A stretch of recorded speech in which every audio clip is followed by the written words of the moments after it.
All right, let's do this. 7 p.m. EST. A little water my system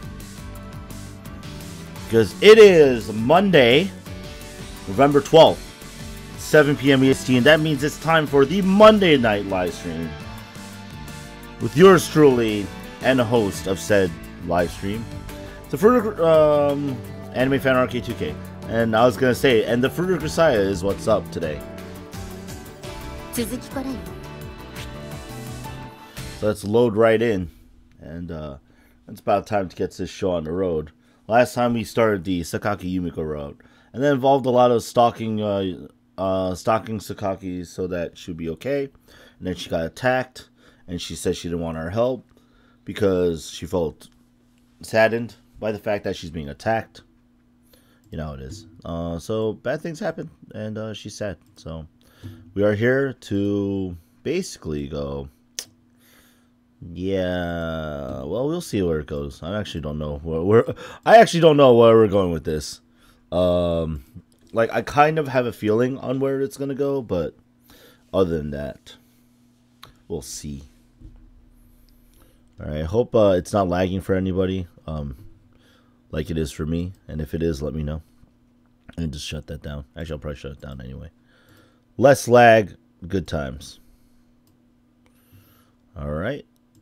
And so it begins.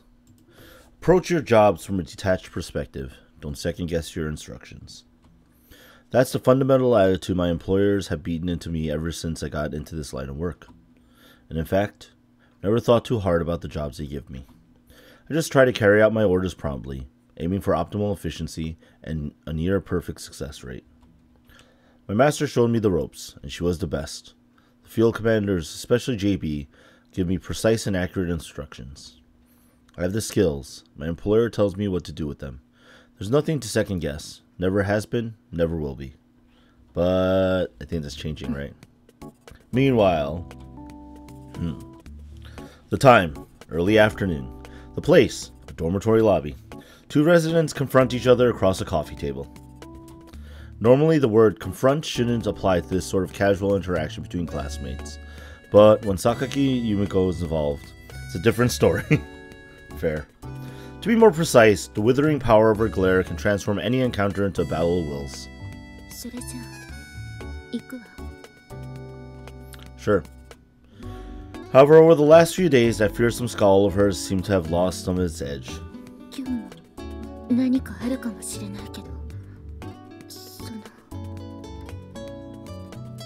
Proceeding slowly toward the door, Sekai mutters the words without looking in my direction. Her voice is unusually uncertain, carrying more than a hint of genuine concern. Don't worry about it. Whatever happens, I'll protect you. It's my job, after all. She doesn't like that, I think. The idea that it's all... Yeah, she doesn't like that. Jeez, I thought Yumiko would be the hardest. I think you're misjudging it. It's probably the exact opposite. I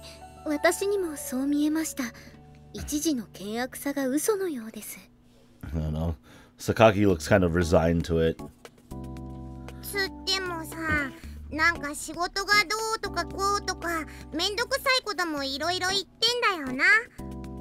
Yeah, Makina. Now, strangely enough, Makina always seems to recognize, hey, this seems weird.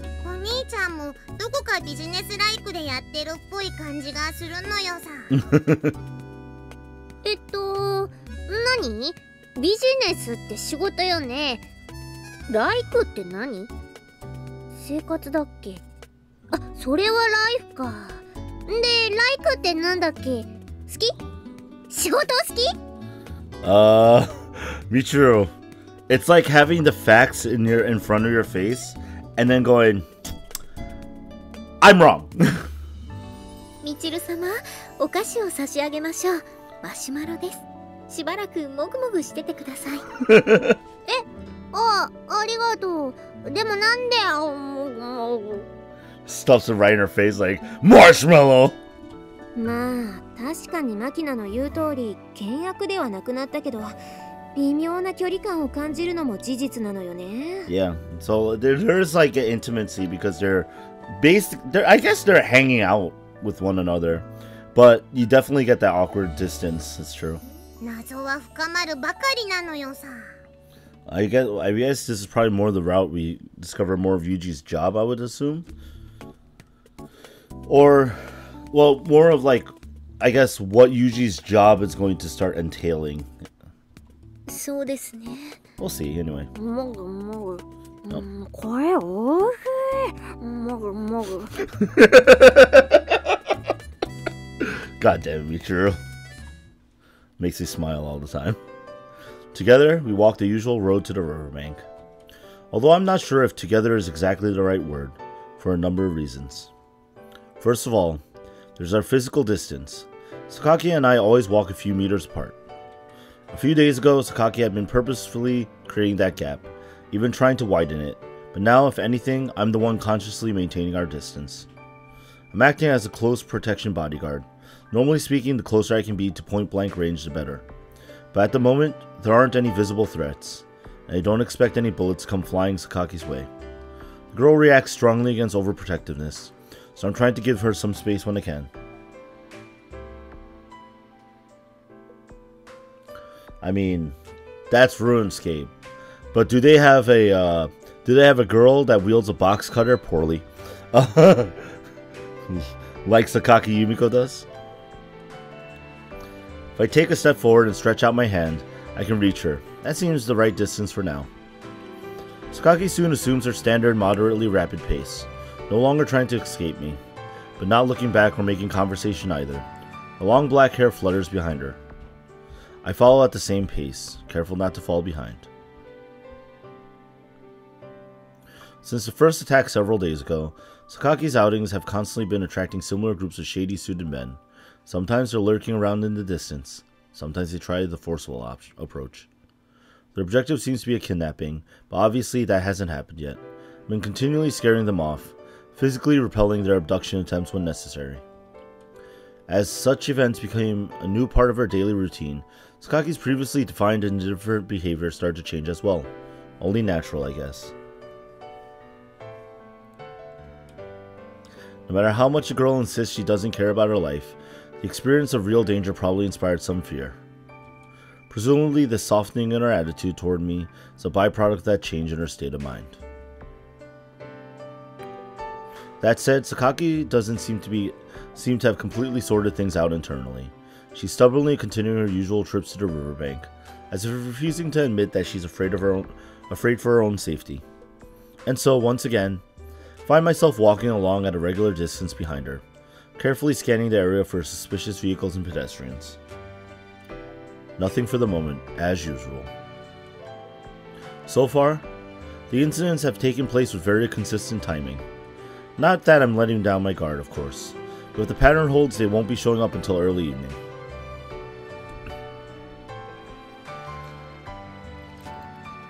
I wonder how much Yuji has figured out by now. It's actually kind of interesting to see. When we arrive at the riverbank, Sakaki settles down on the ground and begins taking her art supplies out of the tote bag. After arranging them in front of her with practiced movements of her hands, she turns back to face me. 始めるわ。 Right. After this brief comment, begins her sketching as usual. There's no real need for her to announce this to me, but now that things are slightly less tense, she's making a habit of it. For all her coldness, the girl's given to odd little gestures of courtesy. Comes with being well-bred, I guess. The soft sound of the river flowing, the occasional rumbling of trains passing by. Just when you start to forget it's there, the public announcement speaker mounted on the bridge relays a few reports about missing persons and smog levels. Hey, how's it going, Alvar? Yeah, to you too. Otherwise, this place is unbelievably quiet.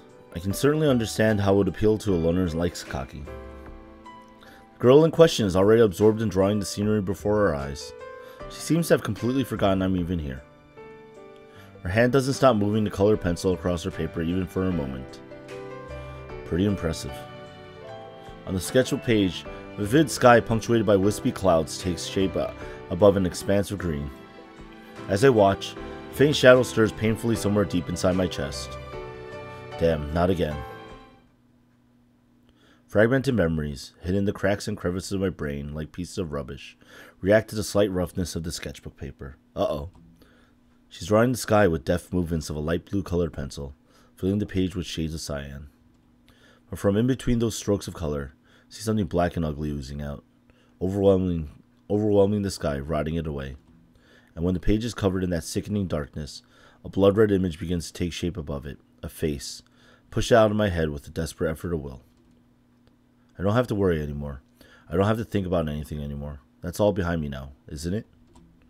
What's past is past. I should understand that better than anyone, but even now, it finds the smallest gaps in my defenses, pushes its way effortlessly into the present. Hello, Omar Sochiroke. Habla español? Poco. Poco.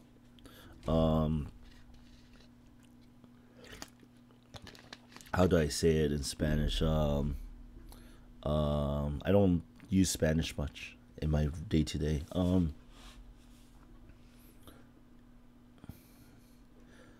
So I speak a little bit. I can read it and understand it, but speaking is hard for me because I don't speak that often anymore. Stay away. Stay the hell away.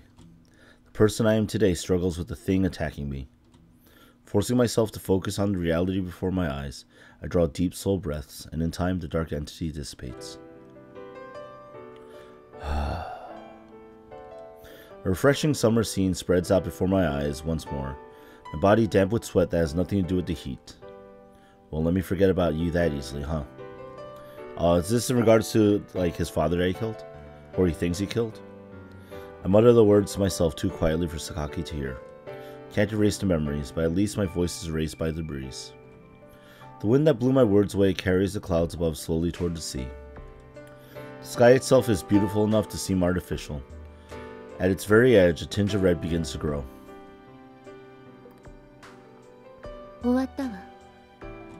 Just as when she began, Sakaki informs me briefly that her sketching session has concluded.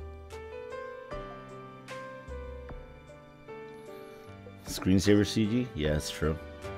It's very beautiful. At first, she just put away her materials silently, then head back without any fanfare whatsoever.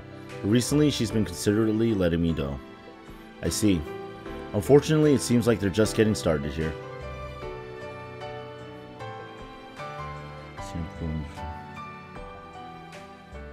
Oh.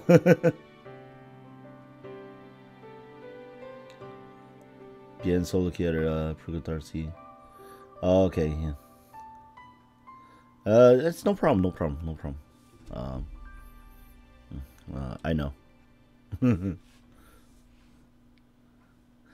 My voice has more than a little tension in it. Sakaki's expression instantly grows gloomy. I mean, it must suck being attacked every day. Yeah, and it seems like we've got some troublesome ones on our hands this time. Moving Sakaki behind me as always, I look around the area. And we're gonna reuse the same CG. These ones really do look like trouble. The moment I get a better look at the group clambering slowly down the slope from the vehicles above, I can feel my body growing tenser. It's like something out of a ridiculous superhero drama. The group coming after Sakaki have been growing incrementally stronger with every passing day. At first I've been able to deal with them without breaking too much of a sweat. By now, the fights are starting to get too close for comfort. This pattern needs to change, and soon.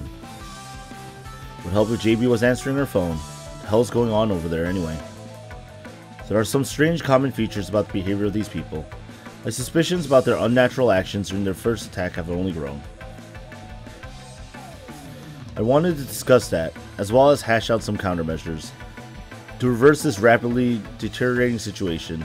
But my beloved superior suddenly decided to stop responding to my calls. That's extremely unusual, especially during a mission. Think about it from another angle, it could well be that she's deliberately cut off contact after deciding it would be counterproductive somehow. In other words, an implicit message to focus on the problems in front of you for now. That said, if this goes on much longer, it's going to get tough. As always, the group approaches only gradually, tightening the net around us little by little as if to intimidate. It's all strangely artificial. The inefficiency of their movements must be intentional. I don't know what that means, and I can't act on the basis of vague hunches. For now, the only thing I can do is protect Sekai Yumiko from the threat in front of us. That's my job and my responsibility. They're coming. Dodging the first man's kick by a hair's breadth, I grab his ankle and wrench it sharply upward. Before he even hits the ground, I can hear the second and third attackers rushing up from behind. I immediately spin around, pull Sekai to safety behind me, take a stance.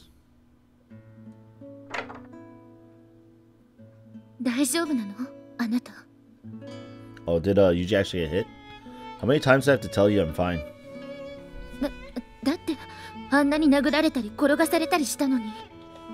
Oh, yep, they hit him a few times.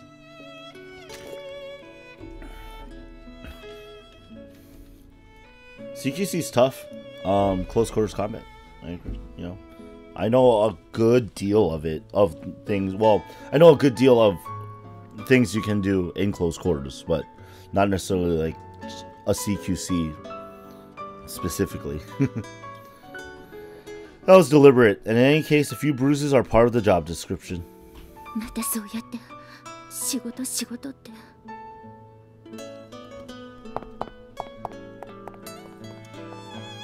Yuji.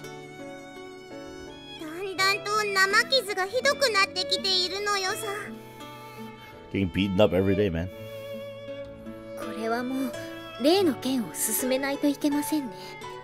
Uh-oh. Sachi doing? More marshmallows. Michiru-sama, 美味しいパンケーキです。その件については後でお話しします。Pancakes, man.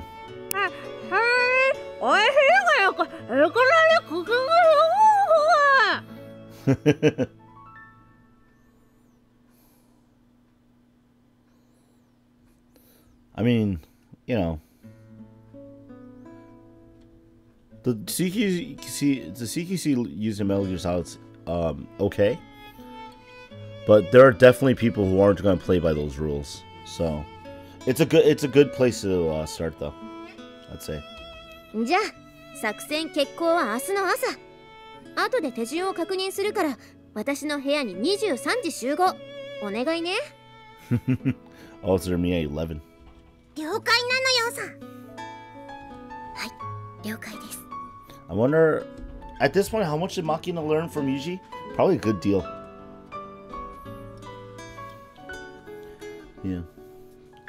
Jujutsu is also really good for close quarter stuff, like, you know, Aikido as well. So there's like a lot of good good things you can learn. Taekwondo. Boxing is actually surprisingly useful. As is Muay Thai. Muay Thai is like pretty intense.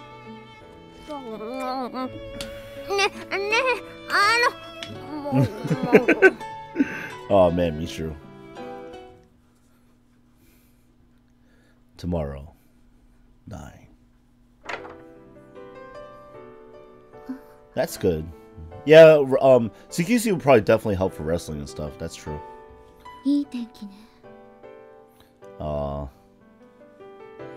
Hey, gracias. You know.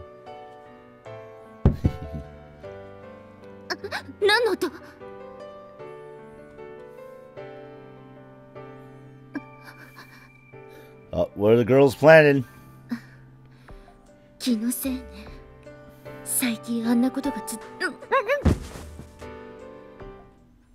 Uh-oh. She's gone? Moments ago, I made my way to Sakaki's room for my usual morning checkup, only to find her door hanging wide open. On very rare occasions, the woman might leave her door open a crack while doing her laundry or something. I've never seen it like this before. What's more, the suspicious handkerchief abandoned just outside the entrance makes it clear that she hasn't stepped out for a moment. God damn it, they got me! Unbelievable.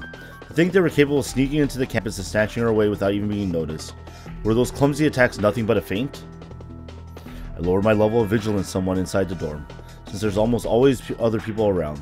Seems I badly underestimated my opponents. Can't have gotten far yet. Just have to hurry. Just as I turned to make my way outside. Sachi. Sachi. An eerily calm voice from behind stops me in my tracks. I mean, yes, you told me this already, King. Girl looks up at me with a knowing expression on her face. I'll watch the anime afterwards. I actually watched the first 3 episodes. I'm so glad I watched it after I started Sakaki's route, even. Because there are things that like I had pieced together in my head that are blatant spoilers if you didn't play the game. It's like, man, I'm so glad I watched. I actually played through this far. Anyway, but yeah, I'm not gonna continue any past like the 3 episodes I watched. They're basically like the basics of the basics. Girl looks at me with a knowing expression on her face.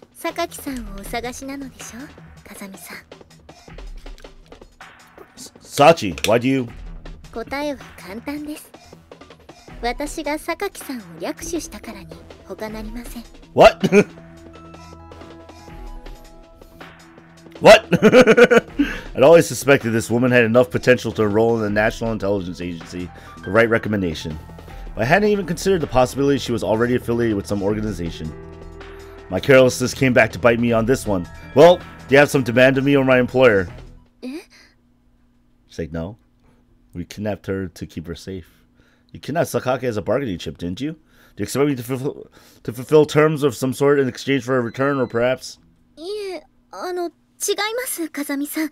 私はそういった目的で榊さんを略取したのではありません。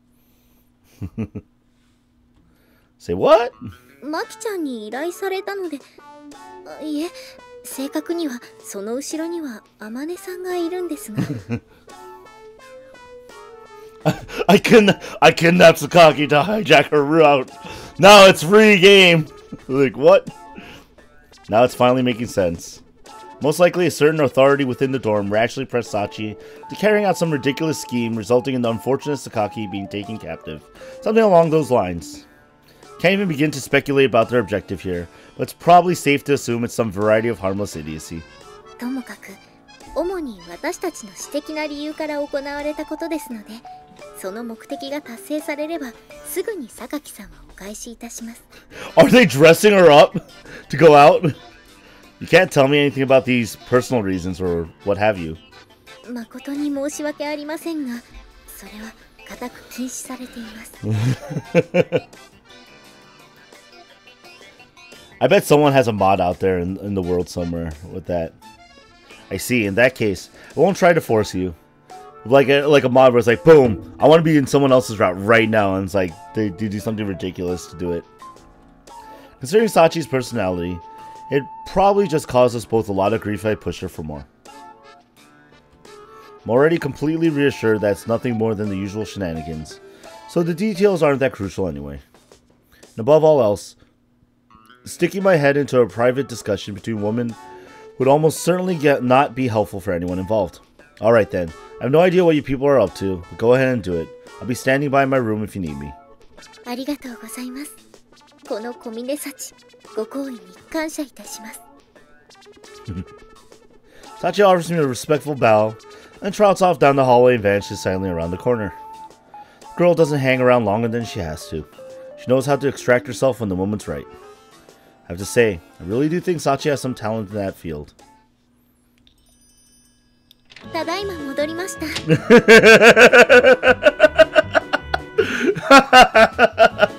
I already can tell this is gonna be funny, isn't it? おかえり、どうだったユージは。はい、説明には成功しました。私たちの思惑についても一切口外はしていません。了解。じゃあ、さっちゃんもそこに座って。Oh, she's got it tied to the chair already. はい。Oh, Sachan, Sachi, yeah. Yo, Alvar, we have to do that again. Fake going pizza.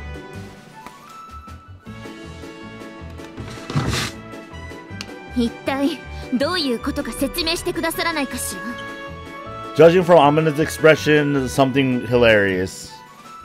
そうね。どこから説明したらいいものか。まさか、ちゃんとした理由もないまま呼んだんじゃないでしょうね。あなたたちは。I mean, it's pretty close to cocky, not gonna lie. そんなことないってば。ちゃんと理由があって呼んだのは間違いないって。ただまさかこんな大行な形で呼ぶことになっちゃうとは思わなくてね。落ち着いてください、榊さん。私たちもできるだけ穏便にことを進めたいと思ってこういう手段を取ったまでです。Connect someone for smooth and peaceful negotiations, I guess. あなたたちの言う穏便っていうのは薬で眠らせた挙句両手両足を縛った上で椅子に拘束することを言うの？ Wow! That was thorough. 先に何が何でも連れてこいって言ったのがまずかったのよさ。 Oops.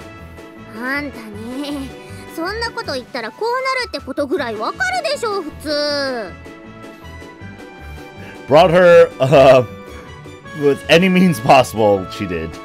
榊さんを支障なくこの部屋に呼ぶ、その条件下においてできる限りの方法を選択したつもりだったのですが、そこで薬染み込ませたハンカチを吸わせる方に考えがいくんだから、本当に恐ろしいわね、サチって。 I mean, it literally works, and you literally wake up shortly after. It's not applied, so. もういいわよ。経緯はどうだっていいからさっさと要件を済ませてくださらないかしら。はい、じゃあ始めさせていただきますわね。 Well. ったく、なんで私がこんな下手に出なきゃいけないのよ。まだ何かな？いえ全然。 Amane is probably the most personable in this room. 珍しい。アマネーがちょっと引いてるのよさ。 That's because Sakaki's pretty strong. なんかヘビ対ハブって感じでどっちも迫力満点だけどね。 That's true. Michiru's like, I wouldn't mess with either of them. ミチル様、私ごときが差し出がましいかもしれませんが。ああ、もう分かってるわよ。ハブもヘビの仲間だって言いたいんでしょ。分かってるわよ。ニュアンスよ。漢字で受け取りなさいよ。 She's saying they're both snakes, and she's like, a mouse. はい、わかりました。漢字で受け取ります。ハブだってヘビだって構いません。 Viper's fine too. Some translator team doing stuff there. いいんだってよ。よかったな、チルチル。Alright, so we've gone to forgetting about the task again and making fun of Michiru, as usual. ムカつく。ムカつく。あのね、あんたたちうるさい。まだなのかしら。ごめん。じゃあ改めて単刀直入に聞くわね。榊さん、あなたユージと今現在どういう関係にあるわけ？ Oh, is this one of the meetings? 関係？ Yep. ここしばらくあなたとユージが外に出かけた際、必ずと言っていいほどユージがいかにも何かあったって感じで帰ってくるの。Oh shoot! I think Sakaki's like Sakai usually have that kind of relationship. Uh-oh. でもさ、あいつに聞いたとこで絶対に何も答えてなんかくれなくてね。それであなたに聞こうと思って。 True, between the two of them, Sakaki would be easier to grill for information. 別にね、あなたとユージが何か特別な関係になったとかなら、私もそれはあなたたちのことだし介入するつもりなんかないの。ただ、もし何か別の事情があるんだったら話してくれないかなって思ったの。 I like how Sachi's little thing has like a little ding star in it. まあほら、なんだかんだ言ってもうちら6人しかいないわけじゃん。 True. その中であんまし分かりやすく目に見えるような秘密抱えてても気持ち悪いかなって。 Huh. But at the same time, we respect each other's borders and stuff, right? 榊さんが一人でそういうの抱える人なのはわかるけど、今回はもう一人噛んでるしさ。それで You know, and we kind of noticed some bruises and stuff, you know?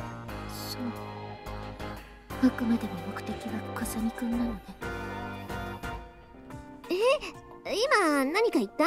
Oh, Sakaki's feeling left out and alone. 別に理由は父の依頼よ。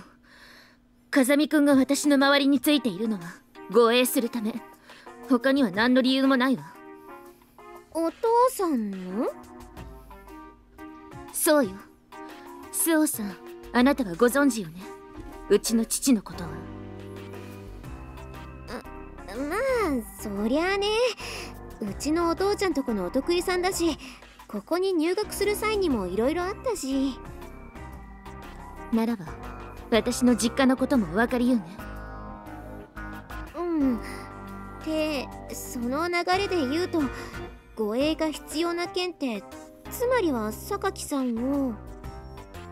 そう、略取誘拐などの脅威から守るために私が一人で行動する際、そばについて行動を共にする。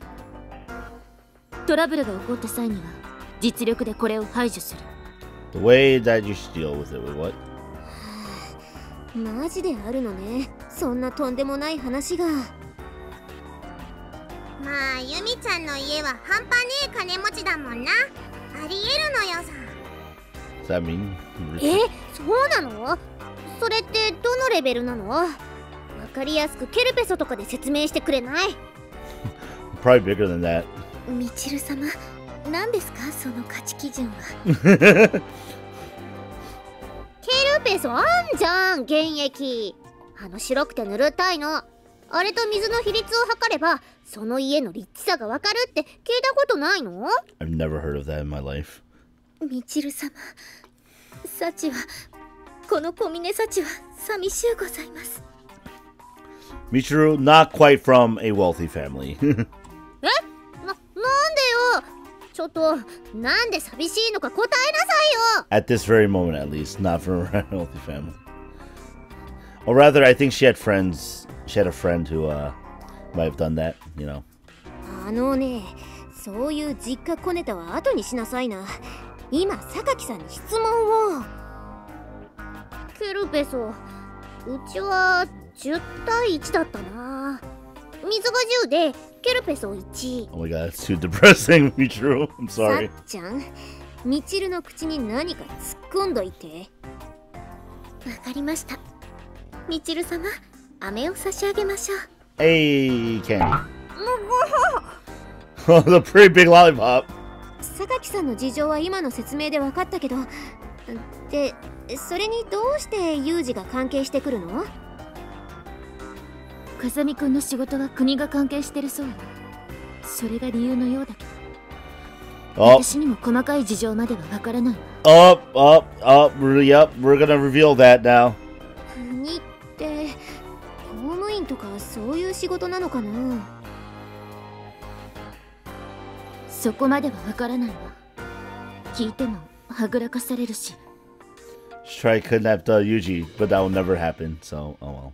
公務員、それで護衛等が関係するとなると何でしょうか？ SP？ 警察とか？ Oh, Sachi's closer. ありえるのよさ。お兄ちゃんのインチキな体力と年齢に見合わない経験はそういう修羅場をいかにもくぐってそうなのよ。 That's Machina instinct talking? You know how it is, guys. 何やだそれ。私逮捕されたらどうしよ Just arrest you for your blonde hair. みちる様、まだ警察官だと決まったわけではありませんよ。なんだチルチル、もう飴舐め終わったのか。舐めるの早いな。舌力強い。ちょっと人がいかにもうまいような言い方しないでよね。あと警察ってマジなの？みんな怖くないの？逮捕するってユウジが言ったら一巻の終わりなのよねえ。 But he's not a police officer. さっちゃん、口。はい、みちる様、サンドイッチを Oh どう my ぞ。 god, is this gonna be like Michiru's that's fed food? That looks like a good sandwich. Man, I want a sandwich. チルチルってうまいのか。こりゃユミちゃんもうかうかしてられねえよな。ユミちゃんの得意な技って何？あなたの質問には一切答えるつもりはないけど、それ以前に私と風見くんはそういう関係じゃないし、そもそも興味もないんだから。関連づけるのはやめてくださらないかしら。おーいおーい、このお客さんまだ白切る気ですよボス。When did Machina become the little gangster? 悪いけど姉ちゃんがあいつに惚れてるってネタは山ほど上がってんだかんな。 Oh my god, can we talk about the meeting they had? もうそっちの話しちゃうの？急じゃない？ Machina just wants to take control of the situation and just make it go wherever. いいって、もうゲロってもらいやしょうぜボス。このままノラクラと世間話の延長やってたとこでこの姉ちゃんの口はちっとも開きそうにねえし。 Something tells me it's gonna end with Sakaki crying or something, and everyone's like, uh-oh. ボスって何よ。まあいいわ。じゃあ始めよっか。第2部。Phase 2! 何？ネタって。あと第2部って何よ？サチン、例のものを床にぶちまけてやんな。Uh-oh. はい。そーれ。これはフーデレユミちゃん、出れ始めるのず。 Wait, what? What are we witnessing? 私の写真。いつの間にこんな。これは寮の入り口ですね。出かけようとする榊さんを捉えました。靴を履きながらも少し前に立っている風見さんの姿を目で追って、おや、少し眠いのでしょうか。何とも言えない表情です。口も半分ほど開いていますね。Yeah, if you thought Yuji was like good at tailing people, Sachi, man. 何を失礼な。ロープをほどきなさい。あと写真を。そしてこれは河川敷から帰る最中。少し後ろを歩く風見さんの方を横目で見ながら物憂げな表情を浮かべています。この顔の赤さは決して夕焼けのせいだけではない。それはきっと。やめなさい。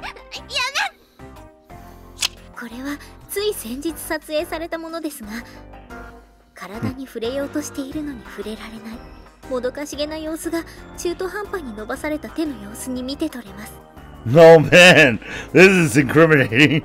しかし何よりもこの表情見てください。もはやことが済んでしまったかのような。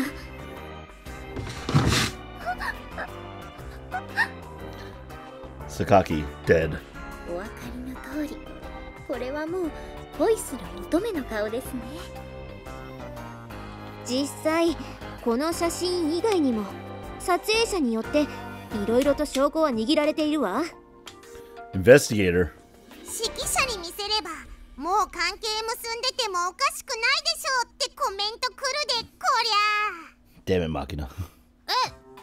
何？関係って何？悪巧みのこと？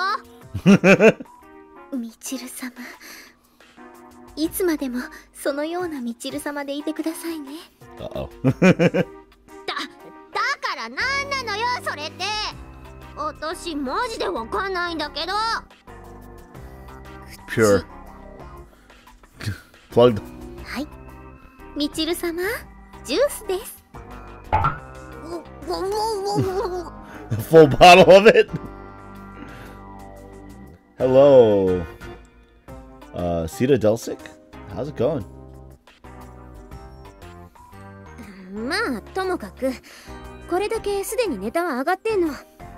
これ以上の抗弁は見苦しいだけだと思うけどね、榊由美子さん。Yep, she's gonna cry. Oh man, we're playing the Fruit of Grisaia, and right now the other girls, the other roommates and girls in the dorm are interrogating one Sakaki Yumiko because they're calling her out on the fact that she likes Kazumi Yuji, the main character. 認めなさい。あなたは風見雄二に惚れてる。間違いないわね。We're also going down the Yumiko route, so yeah, that's where we are. 卑怯よ。あなたたち卑怯だわ。こんな隠し撮り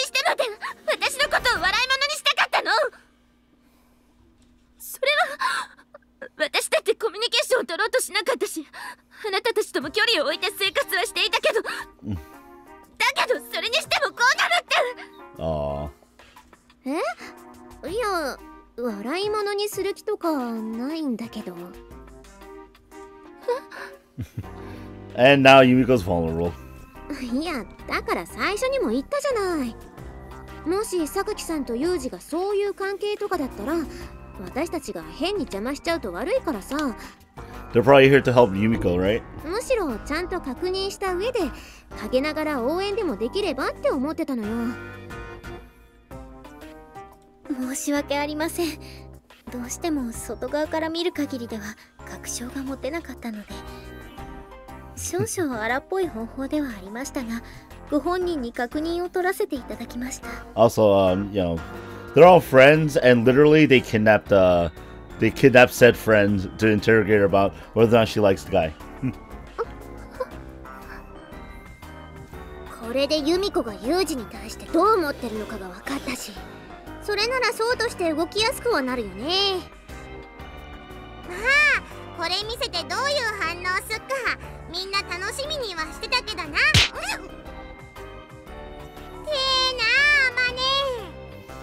ど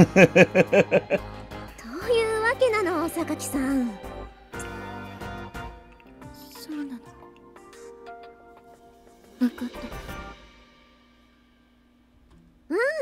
分かってもらえたのならオッケー。でもやっぱりその気遣いは無用よ。Aw. え？だって私から風見くんへの気持ちなんて所詮は一方通行だから。Oh, yep, here it comes. ユミちゃん。風見くんに聞いたのよ。なんでそうまでして守ってくれるのかって。そしたら返ってきた答えは仕事だから。まあ当然よね。そういう経緯でもない限りは私みたいなののために体張って守るなんてありえないもの。でも嬉しかったのよ。今まで誰かに守ってもらったことなんて一度もなかったから。Oh man, it's honest Yumiko time. たとえ仕事とはいえ自分を守ってもらえるってだけですごく嬉しかった。It's just me or it's like I don't hear like people dropping stuff like on the ground. Michiru's like don't know what to say. 風見くんには迷惑な話でしょうけどね。自分でもこの感情が何かなんてわからないし、どうしたらいいかもわからないわ。Oh, poor Yumiko. I feel sorry for her now. 今はせめて風見くんの体を言葉で気遣うぐらいしかできない。それもまあ一方通行みたいだけど。And they're all be like, well, it's Yuji's the one at fault now.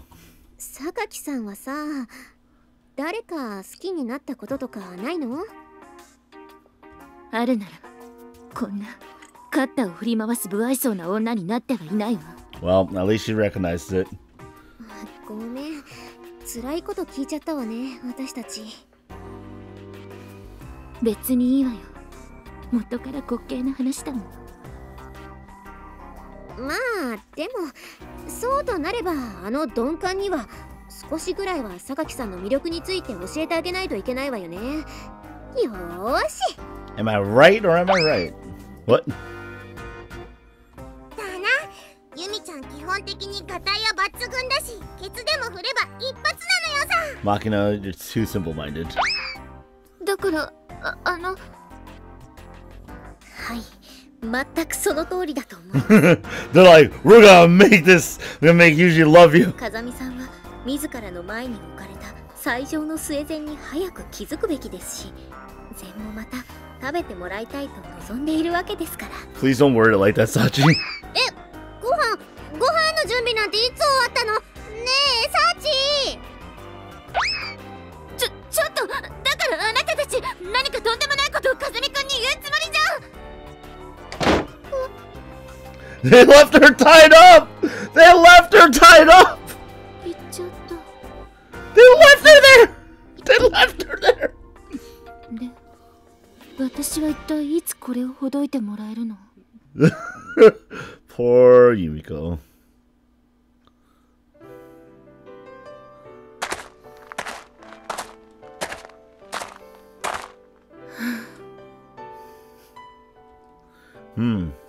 風見くん、 What's wrong? じろじろと人の体を見るのやめてくれないかしら。 Right, my apologies. Certain individual directed me to observe you more carefully, you see. Couldn't go about it any other way. そのとある人物について詳細を聞かせてもらえないかしら。 That was probably Amane. Sorry, but I've been sworn to silence. ならば誰が絡んでいるのかは一切話さなくていいわ。その中止する部分や内容について詳しく聞かせていただけないかしら。 I mean, there's always a lag, Alavar, so, you know, that's gonna happen. Not sure that would be such a good idea either. I have a feeling the answer might irritate you somewhat. But if you're really that interested in hearing someone else's groundless speculation regarding your physical characteristics... いいわ。それで十分理解したから。 Aw. I see. In that case, I'll continue my observations. 理解したからってあなたがジロジロ見ることにまで許可を与えたつもりはないわよ。 That's so? My apologies. まったく協力どころか結局笑い物にしてるだけじゃないの。Big sigh. What's with all the heavy sighs? なんでもないわよ。なんでもないわよ。もう。 What on earth is going on around here anyway? Hey, it's my birthday! 8-6! Yay! どういうことだこれは。 God damn it.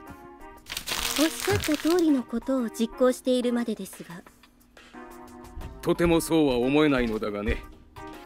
Really? I mean, we're literally sending people to get beaten up. Oh, you have to fast forward to catch up? That's weird. Maybe a little lag. 私はユミコの気持ちを変えるために自作自演を行って身の危険を演出することにした。そうあなたには伝えたつもりだ。認識しております。ところがどうだ。実際はあなたの飼い犬が危機を演出するどころかうまい具合に失敗しなければいけないボディーガードを完璧に実行している。 Do you not know how these things work, guy? Like, the fact that she needs a bodyguard at all times and one as capable as Yuji would make it so that she feels that she's in real danger at all times. I mean, King, I think he just said that. Something そんな like ことではユミコの気持ちは実家にではなくその飼い犬の方に向くのは明白ではないか。 that. The dog that is provided by you, Michiaki.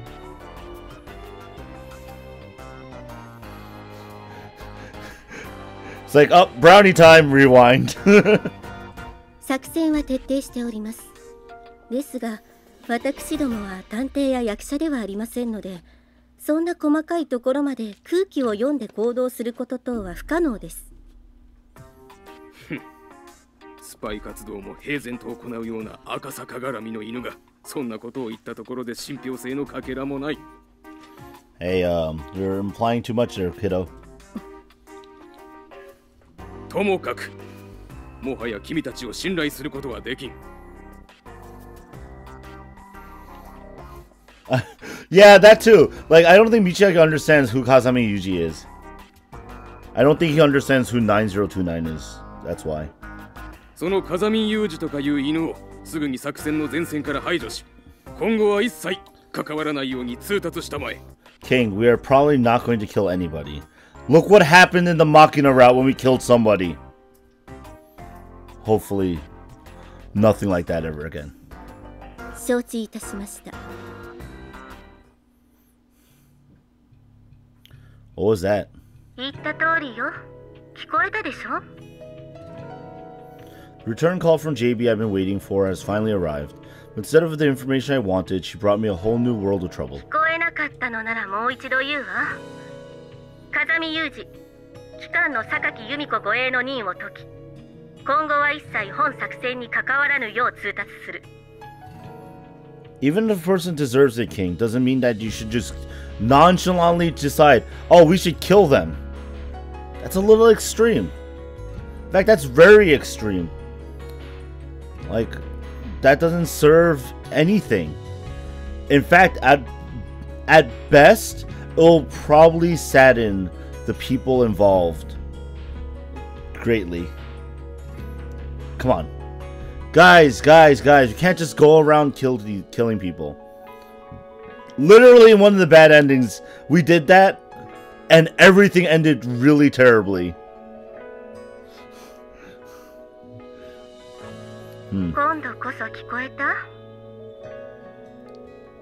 Yeah. I don't have the slightest clue what's going on here. First, they dumped the job of guarding my classmate on me without even providing half of the details. Now they cancel it just as abruptly, even ordering me to stay out of the matter entirely. Remember, if you have a choice of taking somebody's life and not, I understand that in some games especially, like it's like required. Like you have to kill these enemies and stuff. But remember, there are games such as Undertale that said pacifist route is probably better. And genocide routes make you go, this game sucks and I hate it and I don't want to play it ever again. Because I have 9 hours of PTSD to go through. That's a different topic though. We're playing the Fruit of Grisaia. You're not going to tell me the reason?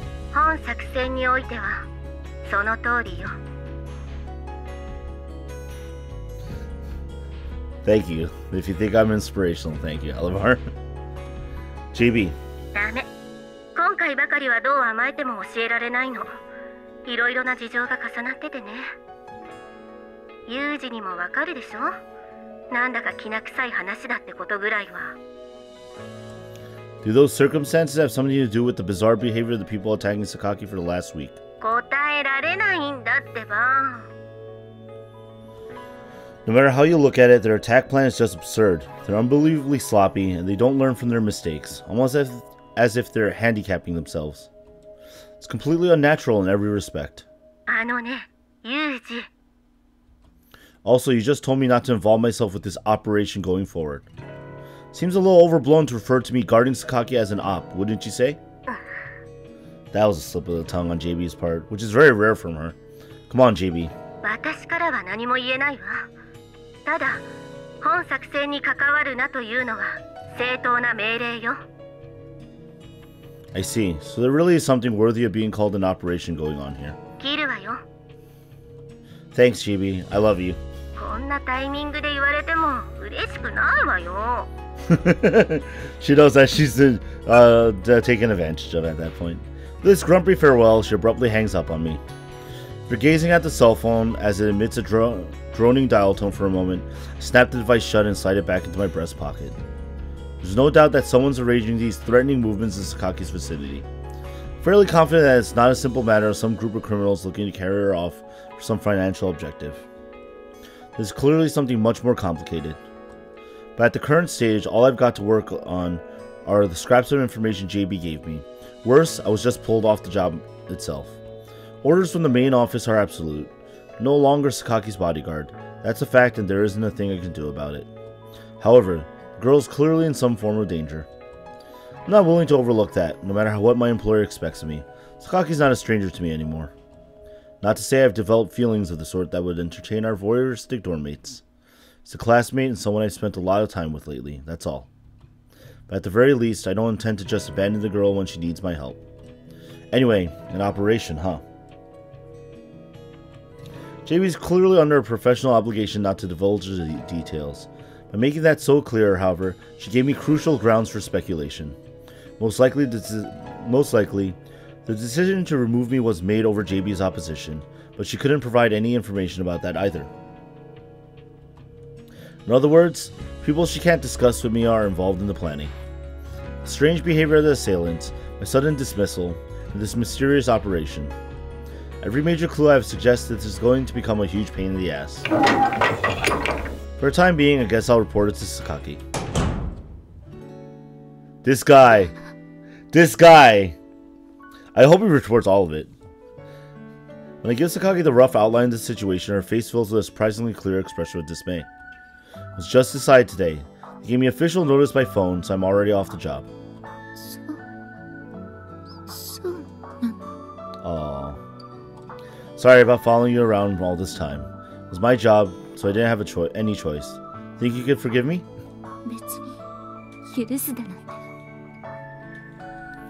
Sakaki's tone of voice suggests she couldn't care less about that particular detail at the moment. I'm sure you're aware, Sakaki, but just because I've been pulled from this assignment doesn't mean the threat has passed. From now on, you need to keep a watchful eye on your surroundings whenever you go out. Constantly monitor everything that's going on within a 30-meter radius for signs of danger. Also, I've been removed from my position as her bodyguard. They didn't restrict me from lecturing her to prepare for future threats. Yeah, you're just like, oh yo, I happened to be fishing at this river. What a coincidence. That'd be funny.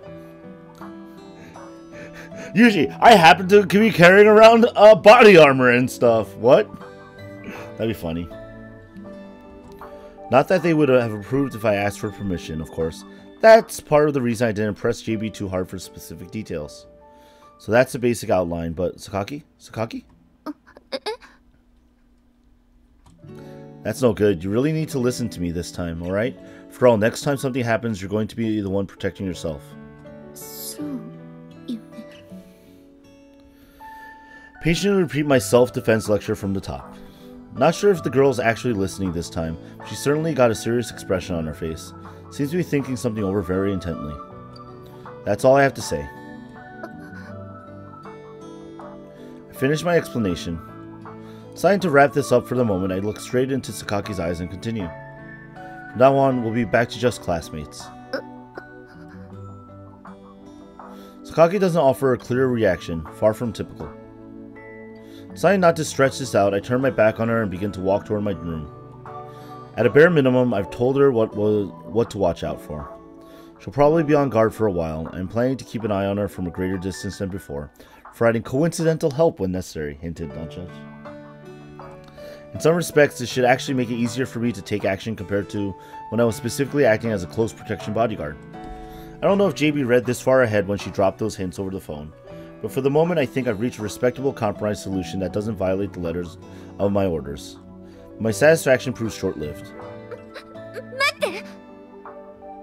Just as I'm taking my second step, she calls out to me from behind. Uh-oh, what's gonna happen? What's gonna happen? Oh no, yeah. I can see like usually making all these like stupid like excuses to JB to piss her off. I mean to make her job easier or harder. Oh no.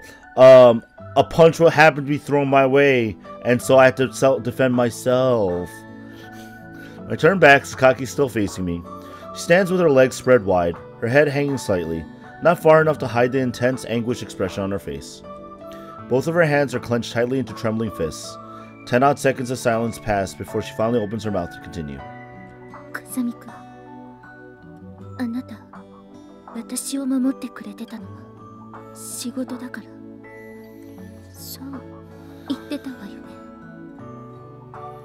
Yeah, that I did. そう、わかったわ。それじゃ。That's not the type of spread. She swallows softly and looks me in the eye. 私、あなたを雇うわ。護衛として。Oh! And just like that, Sakaki Yumiko is fired right back with a complete surprise of her own. Say what? 聞こえなかったのかしら。ならばもう一度言うわ。Taking a page out of a certain shaggy-headed blonde's book, Sakaki repeats herself, clearly enunciating every syllable. あなたを私、榊由美子の護衛として雇います。Oh my god, this is even better. Yumiko found a better loophole. This is about the last thing I was expecting. Didn't Sakaki hate having me following her around all the time?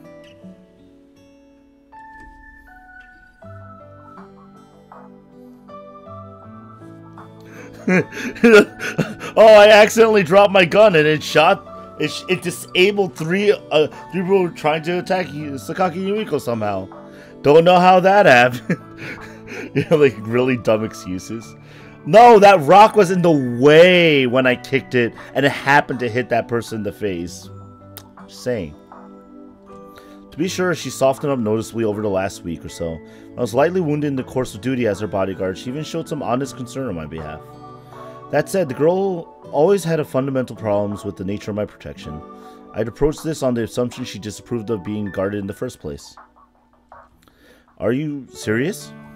私が冗談を言えるような人間ではないことぐらいあなたも分かっているでしょう。 Oh yeah, brings Machina. I'm sorry. We were just play sniper rifling. I didn't get her a really high-powered BB gun that would be able to clearly disable targets from a distance. She was practicing. They got in her line of sight by mistake. Things like that, right? Be great if he actually like went through and made these really bad excuses. Under the circumstances, I couldn't help wondering. But anyway, I'm pretty damn expensive. Sure about this? 普段無駄遣いをしていないから貯金はあるの。そうでなくてもどこかの誰かがそういうものには不自由しないようにしてくれているわ。Oh. Nah, he probably wouldn't give Machina live ammo though. Not until she inherits the 9029 title. Perhaps because it's not money she earned herself, Sakaki's tone of voice takes on a hint of self-ridicule. At any rate, it seems perfectly clear that this is no joke. She really means it. Alright then, I'll accept that request. そう。ありがとう。では早速、これから以前のようによろしく頼むわね。That'd be great. The running gag is just Yuji's bad excuses. Jamie's like, why were you protecting her? And he's like, well, Sakaki Yumiko needed a bodyguard, so she found one on her own. It happened to be me. It's complete coincidence. Don't know how that happened. It's not like I was defending her for a week successfully, and she's like, yeah, that'd make a good bodyguard. Compared to a minute before, Sakaki's expression seems to have regained a bit of vigor. You alright with me approaching this the same way as before? ええ。それがどうかしたのかしら。Well, I'd be fundamentally trying to be aware of your movements at all times, even when you're doing things generally regarded as shameful or embarrassing. Just wondering if that's really alright with you. What do you mean? Jamie, what do you mean she hired you off Craigslist? He's like, I put an ad there. Did you not see how expensive it was? I put like 50 yen. That's like 5 cents, Yuji. Or 50 cents, Yuji. Okay, maybe 500 yen. Gosh.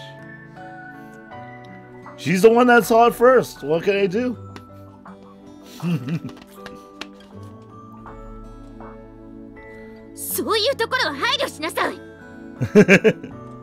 Seems like she really has gotten a bit of her spirit back. とにかくこれまでと同じで同じように振る舞ってちょうだい。それだけよ。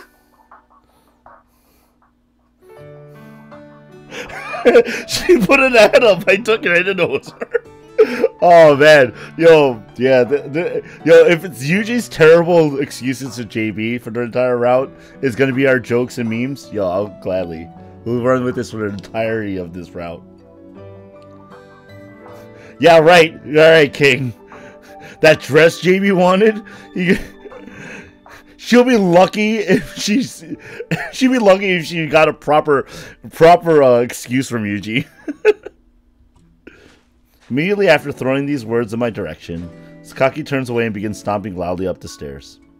Probably headed to the rooftop again at a guess. Judging from the flow of that conversation, I think it'd be best to give her a little time to herself. Bad excuse Yuji is my OC now. Just for the time being, I suppose we'll resume this afternoon. Half of a smirking female face pokes out from around the corner in a clearly deliberate way. Tihihi? Amane? いやー、さっきから一部始終を聞いててほんとどうなっちゃうんだろうって思ったけど、なんかいい方に転がってよかったわね。Were you eavesdropping the whole time? 失礼ね、偶然よ。通りかかって耳に入ってきたから仕方なく聞いてただけだってばねえさっちゃん。 Man, that means everyone's eavesdropping. はい、偶然です。それ以外に言いようがありません。 Even Sachi. Maybe it was a coincidence that they were passing by, but I think listening to the entire conversation may have had something to do with their personal curiosity. You watch a playthrough as just bad excuses? I mean, literally half the time when Yuji's talking to JB, it is bad excuses, so... Well, with the way they kept striking up bizarre conversations about Sakaki the other day, got the distinct feeling these people are up to something, especially Amane. しかし榊さんも意外と思い切ったことやっちゃう子なのね。お姉さんびっくりしちゃった。 You really shouldn't keep playing up your age like that. Even as a gag, you'll get wrinkles. うっさいわ。って私のことはともかくとして、なんかいいわね。個人的なボディーガードとかさ、ねえ。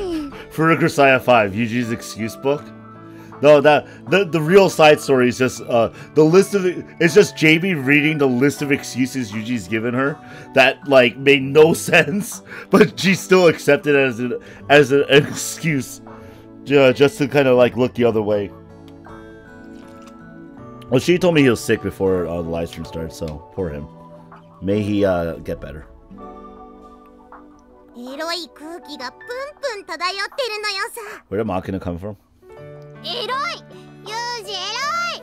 細かいことはよくわかんないけど。 Someone stuffed food in Michiru's mouth again? Every last one of you was listening in. Felt some doubts in this regard before, but could it be that these people have too much time on their hands? Well, duh! You'll tell them about this? Good. Shared dorms with female colleagues before. They used their off days studying intensely or throwing themselves into personal training, just like everyone else. By comparison, I can't help thinking these girls suffer from a chronic lack of productive uses for their time. People can think whatever you want, but the fact is, Sakaki's got some very complicated personal circumstances that warrant protection. It's not something you should be laughing. はいはい、わかってますよーだ。でもその全知全能のユージ様でもわかんない事情だってあるんですからね。Oh snap, I'm gonna dropping the hints. Say what? You're saying the intelligence I've gathered on Sakaki is incomplete? That's highly interesting. The moment I speak those words.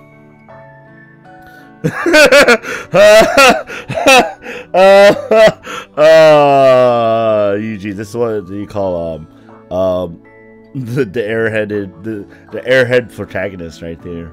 4 sets of eyes simultaneously narrow to reproachful slits, overflowing with pure scorn. They're the eyes of people who have just lost all respect for someone. Okay, what's with the look? ユージには一生つかめない情報かもね。ひょっとしたら。Probably. Death glares. Make a list, I'll read it. 風見さんにはこの部分においてはですが、本当に失望しています。絶望と言っても過言ではありません。Don't get too despaired. There'll be a Yuji, you mean Sakaki Yumiko is actually a woman? I think he knows that one, King. I'm pretty sure he knows that one. まあ、お兄ちゃんは穴があって突っ込んでればそれで満足ってタイプだから仕方ねえんだけどな。チルチルもそう思うだろ? Did they literally just call Yuji a man whore? Okay. そうよ。この人参。 Wait, what? Carrot? いや、ほら、そういうのって人参とかって言うんじゃないの? Bonus, reading the excuses that Yuji's feeding to JB. みちる様、どうかお気を確かに。 Michiru couldn't quite process the sex ed portions that she had to. こりゃとんでもないところから爆弾がいらっしゃったのよさ。ちょっと待ってよ。今はユージの話してたんでしょ。なんで人参の話出した途端に私いじりになってんのよ。I thought I was protecting Sakayumi. Completely different coincidence. I'm not protecting Sakaki Yumiko. I'm protecting the online the user with the online handle of Sayu. Grisaia Bridge, yeah. Michiru-sama. Sachi's literally crying for you. バナナも人参もありだ。チルチルもなかなかチャレンジャーなのよさ。There's the sound. うるせえな、もう。で、あれ？ユージ、どっか行っちゃった。Yuji literally left while you guys were arguing. Having successfully passed through the storm of frenzied, meaningless excitement, I made my way back to the lobby alone. Sinking deeply into the sofa, I think back over my conversation with Sakaki. Sure didn't see that one coming. Still having a hard time wrapping my head around it. I mean, for the first couple of days there, the girl was so furious about being guarded that she dusted off her treasured sword, the legendary box cutter of wrath. I mean, that is a trusted sword, and it's true. Maybe she just realized that she's in real danger here?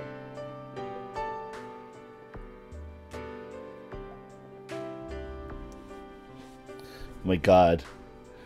Grisaia Bridge is just literally every scene that usually has to say something to JB, it's giving her a really dumb excuse for something he did. When threatened by a mysterious menace, it's only natural to grow uncertain and fearful. At present, I suppose I'm the only means she has to relieve that anxiety even a little. From that perspective, I guess it's reasonable enough Sakaki's basically a rational person. Sakaki's basically a rational person. You can understand how she'd swallow her pride, make this choice even a choice after carefully weighing the alternatives. Whatever the case may be, I now have her approval.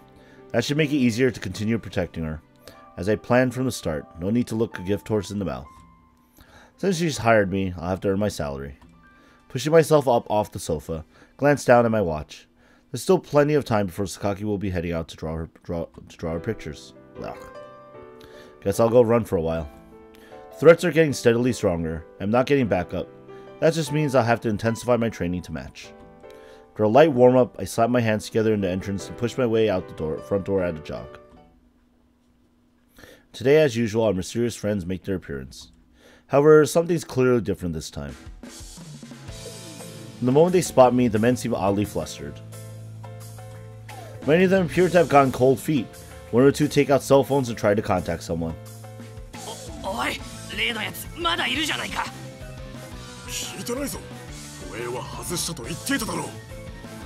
Well, sucks to be you guys. I'm not Kazami Yuji, I'm Kazayu. Wonder where they heard the thing like that. Got a feeling this might have something to do with JB's evasiveness earlier. Whatever the case, the men take much longer than usual to approach me. Come on,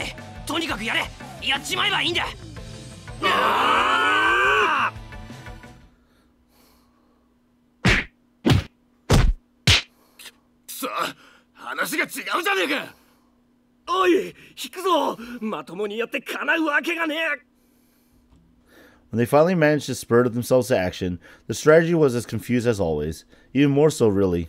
None of them seemed eager to take the lead. They're so sloppy that you'd think they were trying to fail.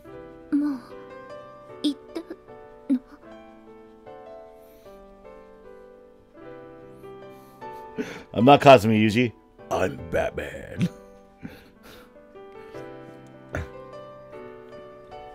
So is Sachi Alfred then? Sakaki calls out timidly from behind me, slowly opening her eyes. Yeah, but something was definitely off this time. Sakaki looks up at me with an expression of pure bewilderment. These constant attacks must be causing the girl more than enough worry. Adding their unclear, suspicious motives to the equation would probably only upset her further.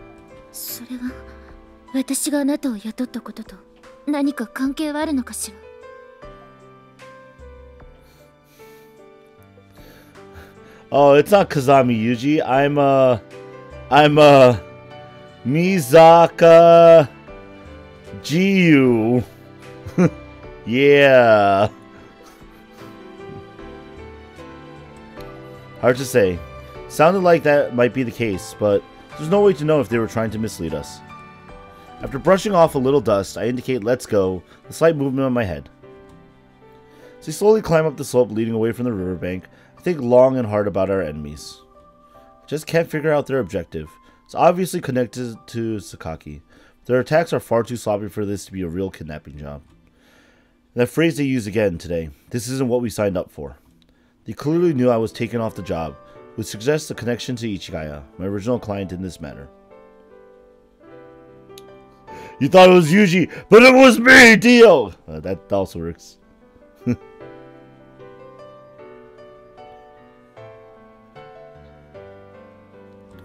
Just what is this? Still unsatisfied, I clamber my way up to the road. Across from the setting sun, the world's already grown dark and murky. Something in the air suggests an approaching storm. Might have to take countermeasures before the rain starts to fall in earnest. 8-7. Michiaki's like, JB's like, 何か申し開きすることはあるかね。私どもに後ろ暗い話など一切ございませんが。とぼけるのもいい加減にしたまえ。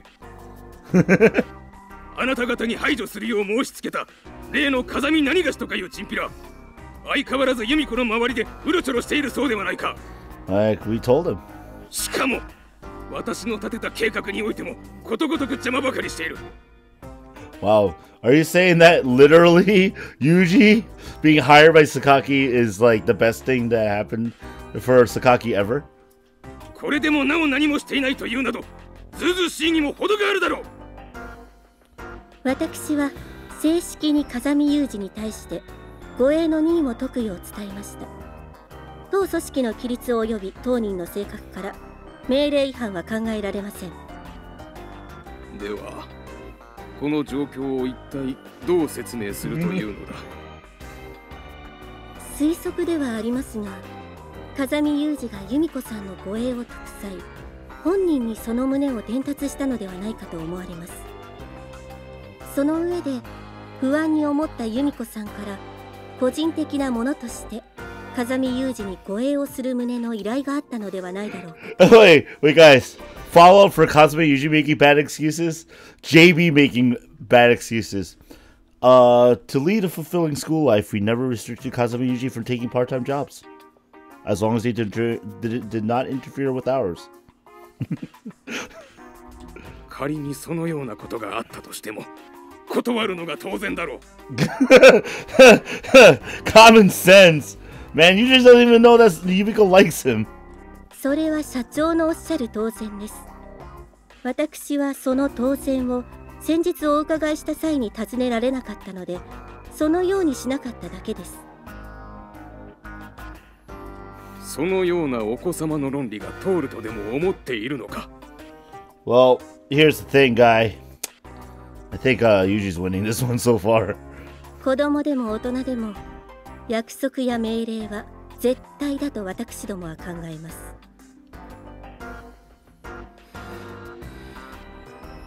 Michiaki. もういい。帰りたまえ。はい。失礼します。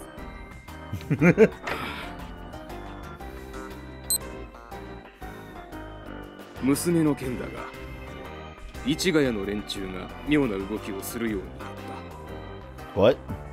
いかがいたしましょうか。腕の立つ人間を揃えてくれ。多少荒っぽいことをしても構わん。わかりました。妨害する者への排除について生死は問わないと捉えてよろしいでしょうか。Look, it's finally happening. ああ、仮にそうなったとしても問題はない。存分にやれ。了解いたしました。少々お時間をいただくかとは思います。急いでくれ。準備が整うまでは襲撃も一旦休止しろ。はい。ではそのように。You know what this sounds like? Gives Yuji just enough time to do some training. おとなしく従っていればいいものを。読み込め。I mean, I'm not gonna lie though. You're doing this in a very strange way, guy. Like, you could just talk to your daughter, work out your problems, you know, and stuff. But no, you just lock her in your school, think you have full control and authority over her. She hates your guts now. She understands that this is, like, kind of what you did to her. You know, like, you're doing it the wrong way, man. You have to sit down with her, talk to her, treat her like a human being, and maybe be a better person yourself, Michiaki. And you might get through to Sakaki Yumiko. You know, as a father and daughter could. But no, he's kind of a douchebag. You know, that's true. It's been several days since I came into Sakaki's employ. Strangely enough, they've been largely peaceful. That confused encounter immediately after she hired me was the last time those people tried anything. It doesn't mean they've given up, of course. More likely, they've withdrawn for the moment to prepare a more decisive... excuse me. To prepare a more decisive move. I can afford to be a little less vigilant. I'm careful not to let my guard down entirely.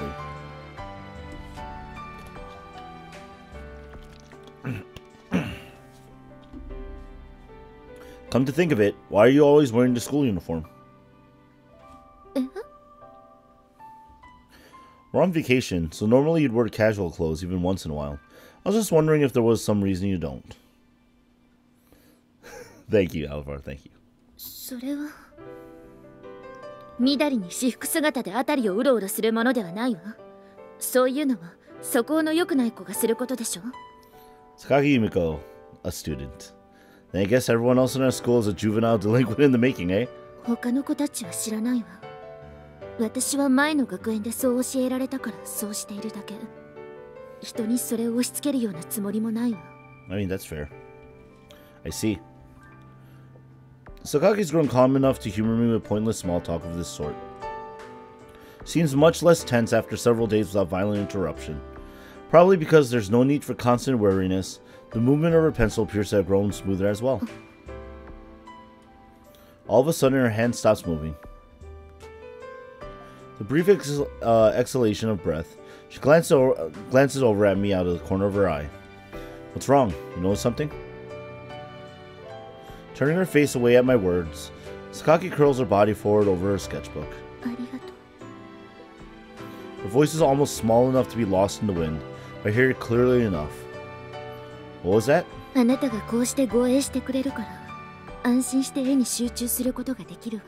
Well, guess we're gonna have to guard her forever now. Sakaki? いや、というよりも、あなたがいるから、というわけでもないのだけれど。Oh, trying to put her feelings into words. This is suspicious. また何か? Well, I mean, a thank you like this, from Sakaki of all people. Don't tell me. Is that why nothing's been happening the last few days? Huh? I see, it all fits. Sakaki's already been kidnapped. The person sitting in front of me is an imposter. Classic trick, but you just gave yourself away. Meanwhile, Kazumi has just pissed off Sakaki Yumiko. What have you done with Sakaki? If you're not planning to talk, prepare to... 私はここにいるわよ。ボケるのもいい加減にしてちょうだい。Sakaki, is that you after all? 今の一言で気づくとか、本当にバカにしてるのね。What do you mean by that? I'm only considering every possible scenario, so I can respond to minor abnormalities before... もういいわよ。お仕事お疲れ様ね。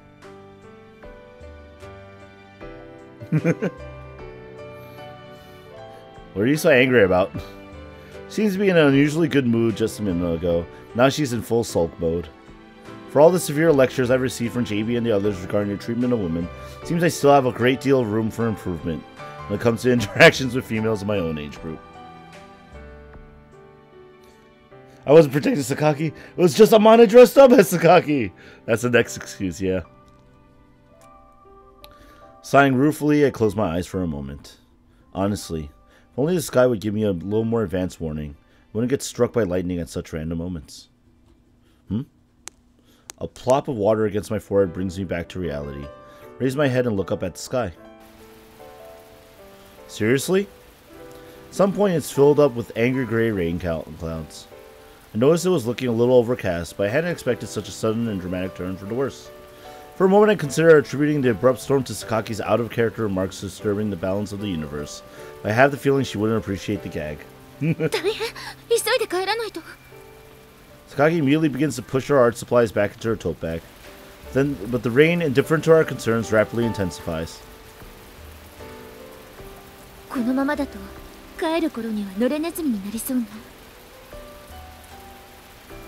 The slightly archaic expression that reveals her for the avid reader she is, Sakaki accurately forecasts an unfortunate future. Guess there's nothing for it. Let's wait this out over there. Point at the bridge that stands comparatively nearby. It was just part of the scenery up until now. At the moment, it's our best option for a shelter from the rain. Yeah, come on. I think it's best to run.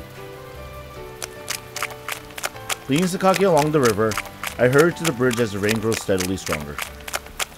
Follows close behind, her bag protectively clutched to her chest.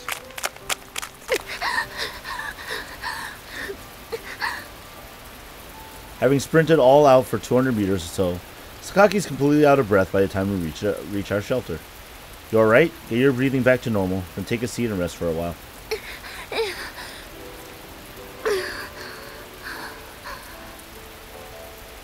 The area under the bridge quickly falls into shadow. Even the faint light trickling through the cracks in the storm clouds can't reach us through the heavy iron above. Fortunately, since we're more or less in the country, there isn't much junk glittering the area compared to what you'd find in a city. Sometimes an empty bottle or can rolls by on the river, but that's about it. Sakaki and I brush off a light layer of dirt from the bare concrete foundation of the bridge, and set ourselves down to wait out the storm. As the girl at my side tries her best to wipe the water from her hair with a handkerchief, I examine the state of affairs outside. The streaks of rain have only grown larger and more frequent. There is no sign of it stopping anytime soon. The sky, slightly gray and cloudy only minutes ago, is already a sea of uninterrupted black. In a country town like this, we don't even light the streets properly. The area has already grown dark, as if to exacerbate our unease. And finally, there's that familiar roar, sound that always seems to accompany summer downpours. Thunder can be a frightening thing. I had colleagues we experienced on mountain rescue operations who cowered nervously every time a storm rolled by. Judging from the sound, it's relatively close. Probably best not to move around too much at the moment. Guess we'll have to kill some time here, Sakaki. Turning to my side, I try to make eye contact. She doesn't meet my gaze. Her throat moves. I hear a faint gulp. Come to think of it, this girl had an unexpectedly fearful side. Should probably reassure her that it can't strike us here. Just as I'm opening my mouth to speak.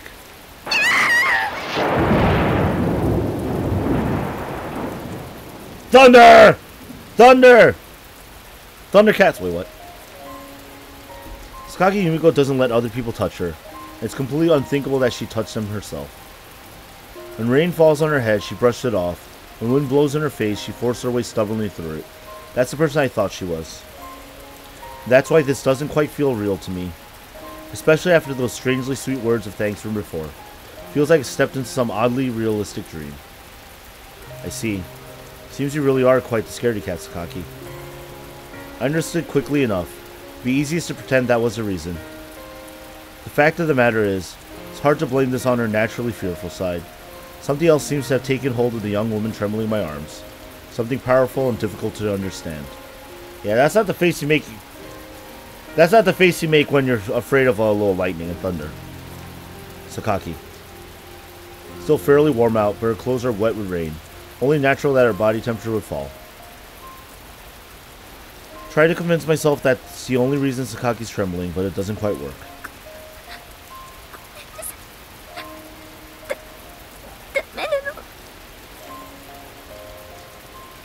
She finally speaks, wringing the words out of her throat.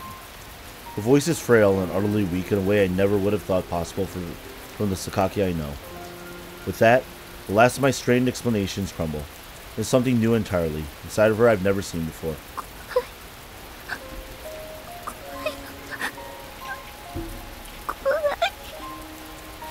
Sounds like she has some trauma. Really? Really? Alright. Alright, for the perverts in the chat, you guys will, could take 10 seconds to appreciate the rear end of Sakaki Yumiko. Count it.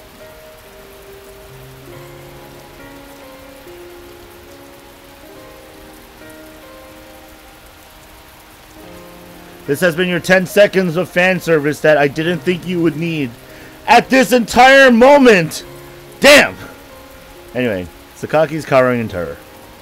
Even menaced by thugs on a daily basis, even when she couldn't completely hide her fear. She went about her business as usual, but that stubborn, prideful, resolute person seems to have melted away. All that's left is a frightened, trembling little girl, clinging to me like a life preserver. A diesel locomotive passes overhead with a loud, sustained roar. The water that had gathered on top of the bridge rains down to either side. The very air around us seems to shake. Sakaki doesn't react.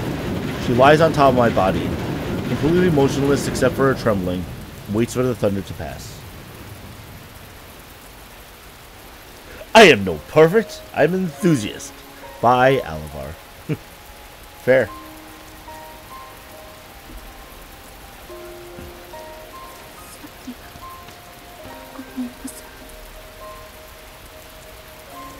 Not a problem. I can't bring myself to ask her anything. There was obviously something behind Sakaki's behavior. It was such a strong reaction that it felt wrong to ask her out of mere curiosity. The rain slaps heavily on the bridge above.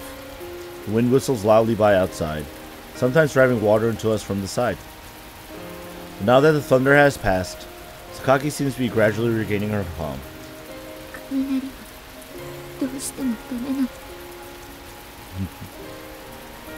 Fair.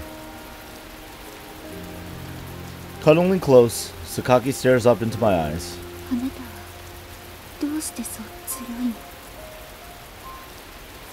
I might look strong to you. I would never thought of myself that way.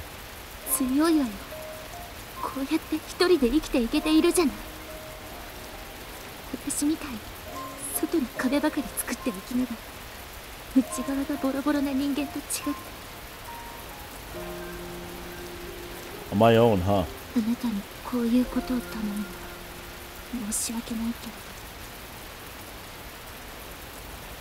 What is it? Go ahead.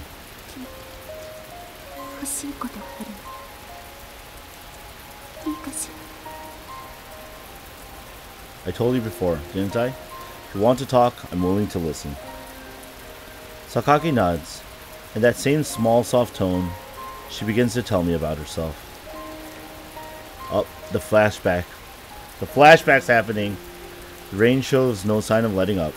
A quiet voice flows past me and dissolves into the deepening darkness.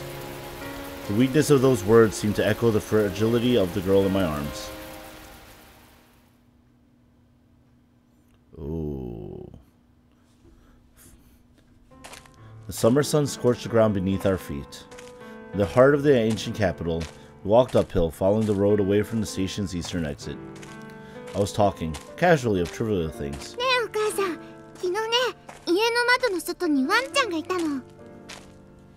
Looking up at the person holding my hand, I smiled. In contrast to my cheerful chattering, the woman walking at my side had a clouded expression on her face. Her profile was beautiful but cold, almost like that of a marble statue.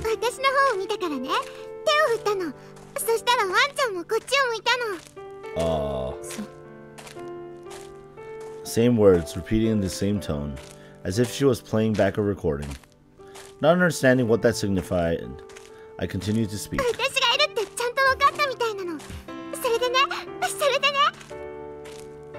A trivial little event must have made me very happy, because I just kept on talking. Sentence flowed into sentence with barely a pause for breath in between. Matching the rhythm of my skipping steps, I pattered on faster and faster, filled with innocent excitement. First her feet came to a stop, and without turning to look at me, her face still in profile, my mother finally answered. Uh-oh. Her quiet voice emerged only to melt away into the squawking of the cicadas. Two pleasures, the skipping and the conversation, abruptly taken from me. I hesitated uncertainly. not sure where to direct my gaze. But soon I found a clearer path forward, and my hesitation gave way to a reply. It was the phrase, "I'm sorry." How many times had I spoken those words by then? Even when I'd done nothing wrong, even when I'd done nothing at all, those words offered an exit from any uncomfortable moment, and above all else, they lightened the burden on my mother's heart. Mumbling those words had always been the best that I could do at times like those.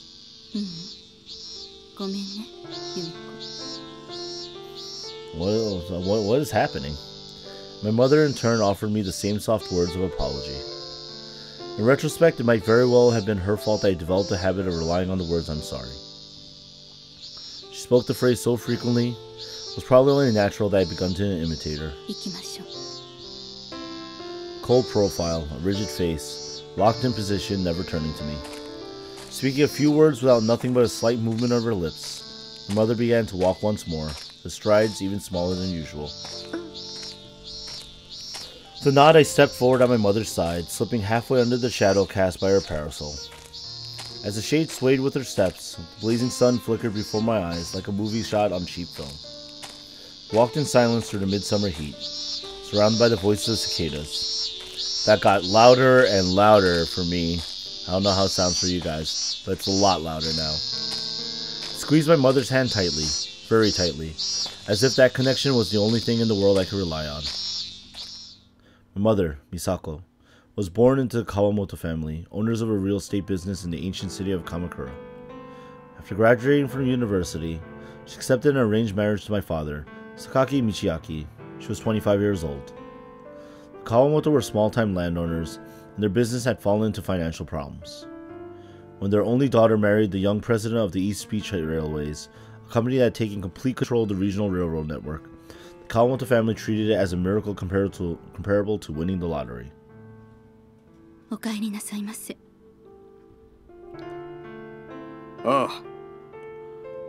Nice. あなた、お食事は？もう済ませた。いつものことを毎度毎度聞くんじゃない。着替えは？はい、用意してあります。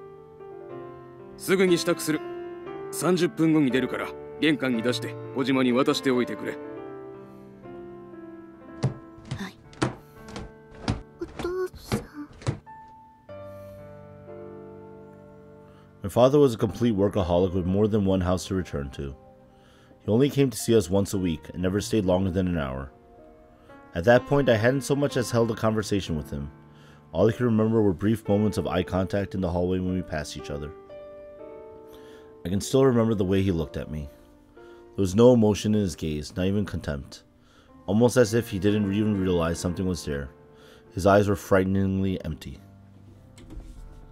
My room in that house was pointlessly large.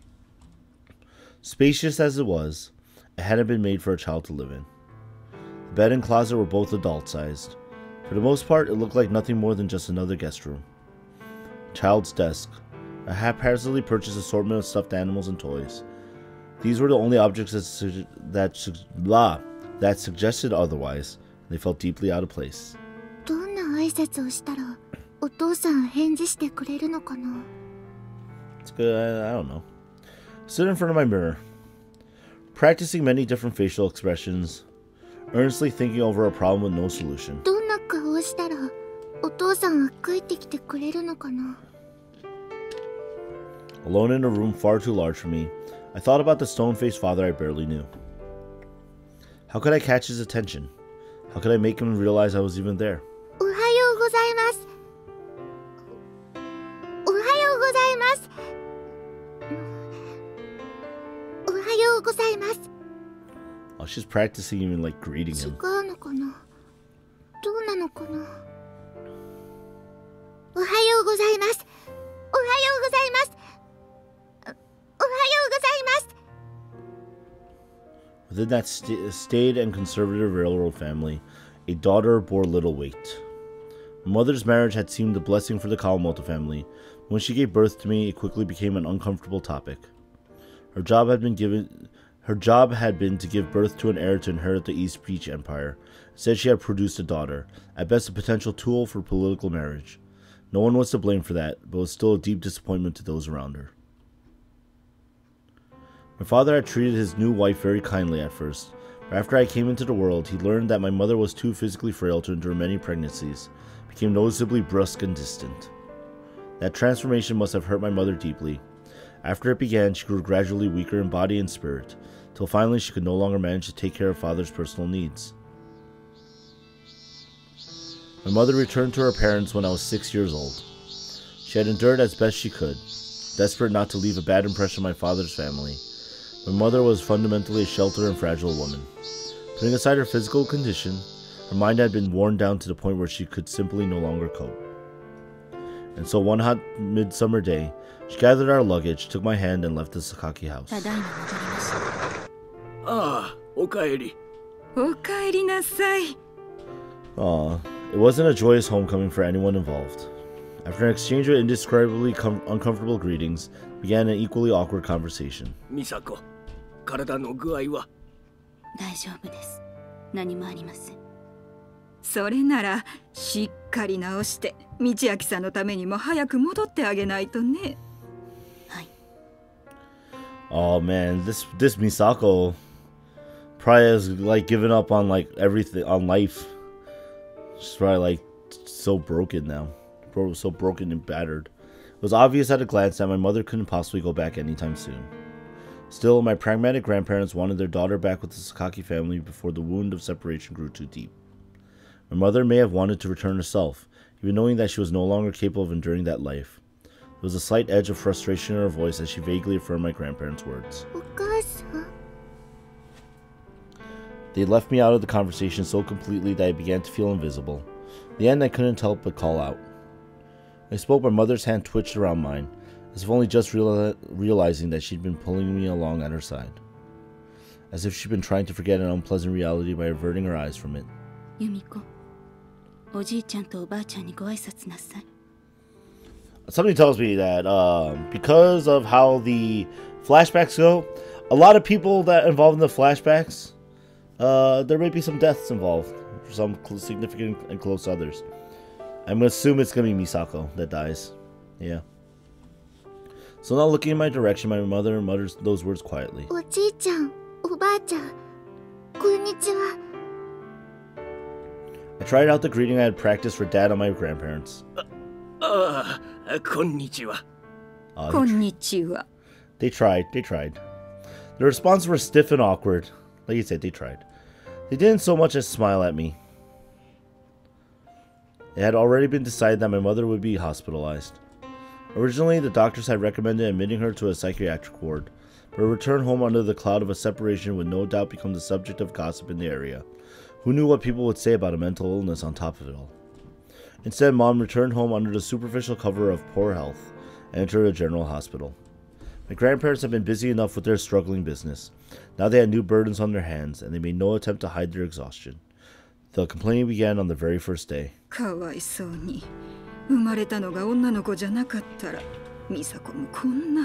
God damn it, these grandparents suck! And they're not gonna be the ones that die. The grandfather tried. だってあなただっておっしゃってたじゃありませんか。せっかくの機会だったのに台無しになってしまったって。それはそうだが。The grandfather's like, yo, there's a freaking child here, dumbass. だから女の子だって分かった時にお医者様に強く言ってでもやり直しをすればよかったのですよ。美佐子の体が持たないことはお前も分かっていたじゃないか。でも During the years I spent living with my mother's family, my grandparents never showed me anything like affection. In retrospect, I was an unwanted burden, a symbol of failure. I suppose they hardly had any reason to welcome me, but even so, it was a form of cruelty. 美佐子も入院するし、由美子を学校に通わせないといけないし、どうしたらいいんだか。Man, that sucks. 榊の家からは生活費も出ているのだから、それでいいじゃないか。The grandfather is like trying to be a voice of reason in these arguments, it looks like. Man, this grandma's a bitch. Yo, what the hell, man? I'll put you in the same boat as Makina's mother. Bitch! よくありませんわよ。会社の方が当座の資金にも苦しい状況なのに。あなたどうしてそんなにのんきなことを言っていられるんですか？おい、そんな言い方はないだろう。The two of them seemed to quarrel virtually every minute of every day, right until I left the house. They were considerate enough not to behave this way around my mother, but their unwanted grandchild was a different story. Raw emotions flew back and forth as if I wasn't even there. I married this dog I saw once. That was cute. When I was inside the house, I couldn't help hearing unpleasant conversations. The small mercy that we had one of the spacious gardens so typical in country towns. I always slip out there when I saw my grandparents talking with serious expressions on their faces. Passed the time scratching on the ground with tree branches. The scribbles in the dirt became an escape, a portal to a vague, faraway world. Calling what I'd seen through the window that day, moved the point of my tree branch through the soil. Calling my few happy memories, I drew them out one by one, over and over, hoping to make them even slightly more vivid in my mind. My drawings improved quickly in pursuit of a clear and unmistakable exit from reality. Damn. Carefully combed my shoulder-length hair and tied it back with a rubber band. She's... Yo, Alvar, I get it, but we have to go through this. Always have to go through the flashback scene. I hadn't particularly been trying to grow it out, but once I understood that haircuts cost money, I simply allowed things to take their own course. Not to imply that my grandparents were keeping me in rags. They were far too vain for that. I always had the minimum necessary to look respectable. But ever since I'd grown old enough to understand my position, it was difficult to muster the slightest interest in fashion. I opted for a plain, dark clothes. The more inconspicuous the better. My hair fell straight to the shoulders in the simplest possible style. As a child, I wanted nothing more than to be noticed. At some point, I begun to seek refuge in my own anonymity. It seemed safer to be ignored. Pausing under the weathered eaves, I offered a farewell to no one in particular, then walked off alone. I had grown tall. I was wearing a middle school uniform now. Nobody had commented on either fact. Ever since arriving at that place, I had been alone. There were always people in the house, but I was alone. Yumiko 嬢ちゃん、今日のお弁当ですよ。 Hey, like the one person that probably cares about Yumiko. ありがとう、Toshie-san. As they left the house, I found Toshie-san waiting outside. Toshie-san was an old woman who had looked after my grandparents' family for many years as their housekeeper. Even when the business fell on hard times and could no longer afford the expense, she stayed in the house next door, taking care of us without any compensation. I wasn't her employer, but she always called me Miss in a kindly tone of voice. She was the only person in my life who showed me real affection. And she too will probably die. Probably on natural causes though, because she's an old lady. So, and you know, Yumiko's gonna be sad. 制服、なんだか恥ずかしいな。何を言いますか。嬢ちゃん、よう似合ってますよ。ありがとう。そんなこと言ってくれるのはToshieさんだけよ。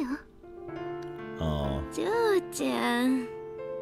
それじゃあ、行ってきます。Hey, look, it's the same classroom that everyone went to. Damn it. I didn't talk with anyone at middle school, or rather I couldn't. It was an insular place where relationships had long since been firmly established, often mirroring the connections between parents. Someone abruptly wedged in from the outside, very little hope of fitting in. Much less for a quiet girl who had moved out to the country under circumstances like mine. None of the other children were friendly to me. I knew they talked about me behind my back. But after the years I'd spent alone with my grandparents, I suppose I got grown used to such casual disdain. My student life didn't feel particularly painful. It was merely empty. Filled the vast stretches of empty time by drawing pictures. It was a habit I picked up as a means of escaping into fantasy, but as I came to accept reality, the images changed gradually into simple landscapes. Not to say that I was viewing things more positively now, I'd simply grown numb. The contents of my drawings mattered less to me than the time I could kill moving pencil over paper. No longer looked for meaning in the art itself. My grandfather had a pile of empty sketchbooks, abandoned from the days when he had time to pursue his hobbies. I made a rare request and took them as my own. Day in and day out, I filled their pages with dull landscapes. With mechanical movements, I drew hollow images of a hollow world. When school ended, I would make my way over to the hospital where my mother was staying. The hospital was further from my grandparents' house than my middle school. To reach it, I had to walk a good 2 kilometers, first descending a slope and then climbing back up. Didn't have a bicycle, and asking for a bus fare would have been unpleasant, so I always traveled that road on foot. Of course, it wasn't pleasant, but I developed an obstinate streak in my own right. The hike had become a part of my daily routine. あら、榊さん。こんにちは。Familiar nurse called out to me as I walked down a familiar hallway. こんにちは。今日はお母さん、朝から具合もいいみたいよ。ご飯もちゃんと食べてるし。そうですか。こうやって榊さんが毎日お見舞いに来てくれるからね。きっと。そんなことは。Equivocating with a weak smile, I nodded to the nurse and walked away. My mother's condition was always seesawing from improvement to setback. It wasn't the sort of disease that could be cured with some wonder drug. In the mother's case, the doctors didn't entirely understand the cause of her illness, or even the reasons she wasn't healing. There was no clear path to a complete recovery. By that point, I understood that my existence had a great deal to do with her sickness. My visits couldn't possibly have been helping her. It was probably just the opposite. I walked rapidly toward room 301 in the A ward. There was a part of me that thought those visits were pointless, but without them, I would have lost the only thing I had left, my origins. Even as I isolated myself behind an inconspicuous appearance, in that one place I desperately sought some kind of connection.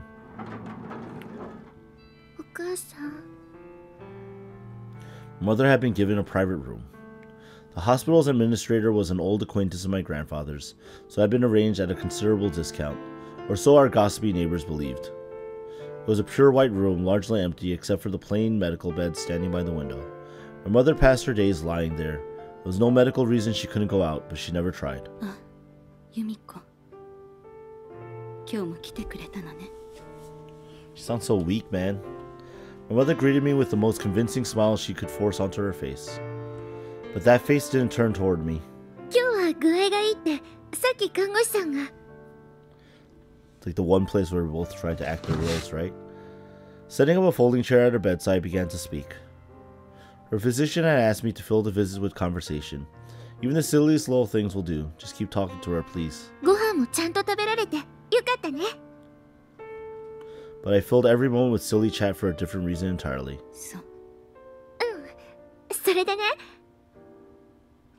The conversation was almost entirely one-sided. My mother's responses were mostly monosyllabic. It was difficult to tell if she was even listening. Even so, I continued to chatter away.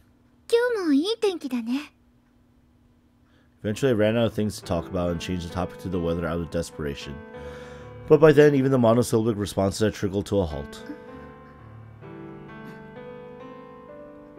Time flowed by in silence. 1 minute stillness, 3, 5. Finally, my mother slowly opened her mouth to speak. Even before the words came, my body twitched in alarm.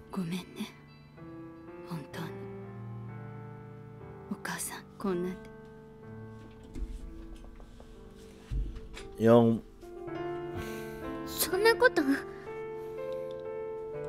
when my mother spoke to me, it was always to deliver an apology. That was why I babbled away so persistently. I didn't want to give her the chance to speak.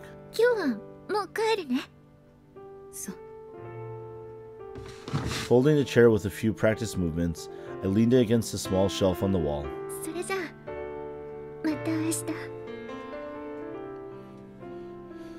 Oh man, that's rough. I came to this place in search of a connection. Every day I went home with nothing but disappointment. To be honest, those visits were painful for me. Sometimes I thought about how much nicer it would be to just stop coming entirely. But without my faint connection to my mother, I would be adrift in a sea of nothingness. I had no choice but to hold stubbornly to that single lifeline. I wasn't under any illusions that my conversations with my mom were doing her any good. In fact, her physician had begun to indirectly allude otherwise. Something along the lines of, "You don't have to come every single day, dear." But I was afraid. What if my mother did recover? If I abandoned her now, she might not take me with her when she returned to our old home. I I have many pleasant memories of that place. But at least there I was something other than an object of scorn. At least there I had something like an identity. And I couldn't return unless my mother took me with her. I hated myself for those selfish thoughts, but I didn't stop visiting. Pushing everything that had brought us there out of my mind, I clung stubbornly to the childish hope of a happy ending waiting around the next corner. Which will never come. Well, it won't come for a long time. Maybe in high school. Maybe when she meets Kazami Yuji or something, I don't know. The first year of my middle school life flowed by aimlessly. The only thing I had gained in that time was a bit of textbook knowledge. Apart from that, I hadn't learned a thing. Fairly sure my grades were good. I didn't want to give anyone the chance to criticize me on that front. Becoming a difficult child would be too risky. My place in the world was tenuous enough as is. Thinking back on it now, I might have been happier just running away. But having spent my entire life shut up inside a box, the idea of trying to escape didn't even occur to me. Just as 1 year ago, I said goodbye to no one in particular and left the house alone. Nothing had changed. The scenery was the same. Life was the same. Everything in that country town was static. 奥様と旦那様を恨まないでやってくださいな。元はとてもお優しい方だったんですよ。That morning when Toshiya-san handed me my lunchbox, I found myself grumbling a few rare complaints about my situation. The targets were mainly my grandparents.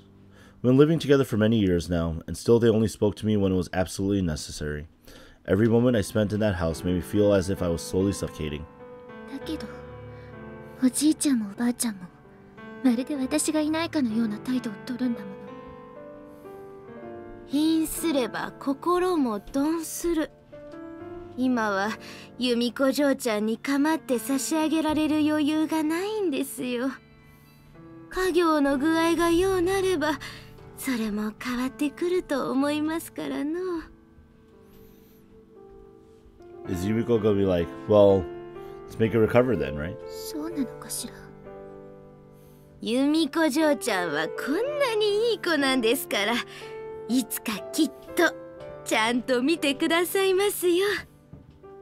それまではこのババで我慢してくださいな。我慢だなんて、トシエさんにはいつもお世話になりっぱなしで。嬢ちゃん。Nothing about our household had changed in years. As always, our lifestyle was dependent on Toshiya-san's quiet assistance. She took care of us all without a single complaint. But I hadn't seen my grandparents show her gratitude for everything she did, not even once. Toshiya-san's son, who lived with his wife in the neighborhood, clearly wanted to pry his mother away from our unrewarded servitude to the Kawamoto family, and over them having a heated fight on the topic. Our life was the same as it had always been. Beneath the surface, it was slowly coming apart at the seams.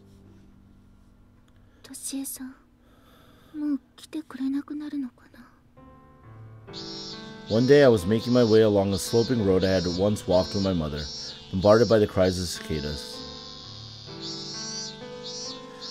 The area around my grandparents' home was a district with strict regulations on the height and variety of buildings, so the scenery hadn't changed much in the years since my mother entered the hospital. It was picturesque in a way that seemed to appeal to rich people.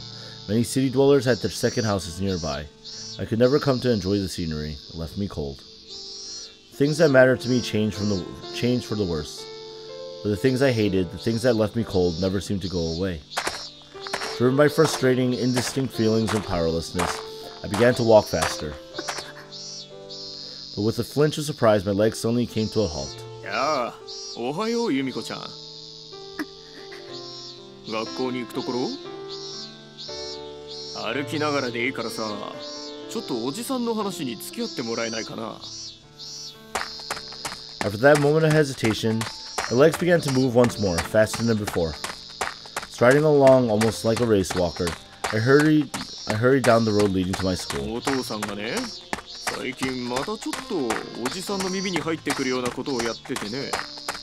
それで騒ぎになっているんだよ。So one of them gossip reporters. 二宮さんって由美子ちゃんの知り合いにいなかった？ちょうどお母さんと同じぐらいの年の女の人なんだけど、もし知ってたら何でもいいんだ。おじさんに教えてくれないかな。それとこれは由美子ちゃんの家のことなんだけど、お母さんが昔お父さんと一緒に暮らしてた時にお手伝いをしていた人の。 Yep, it's a gossip reporter. おじさん。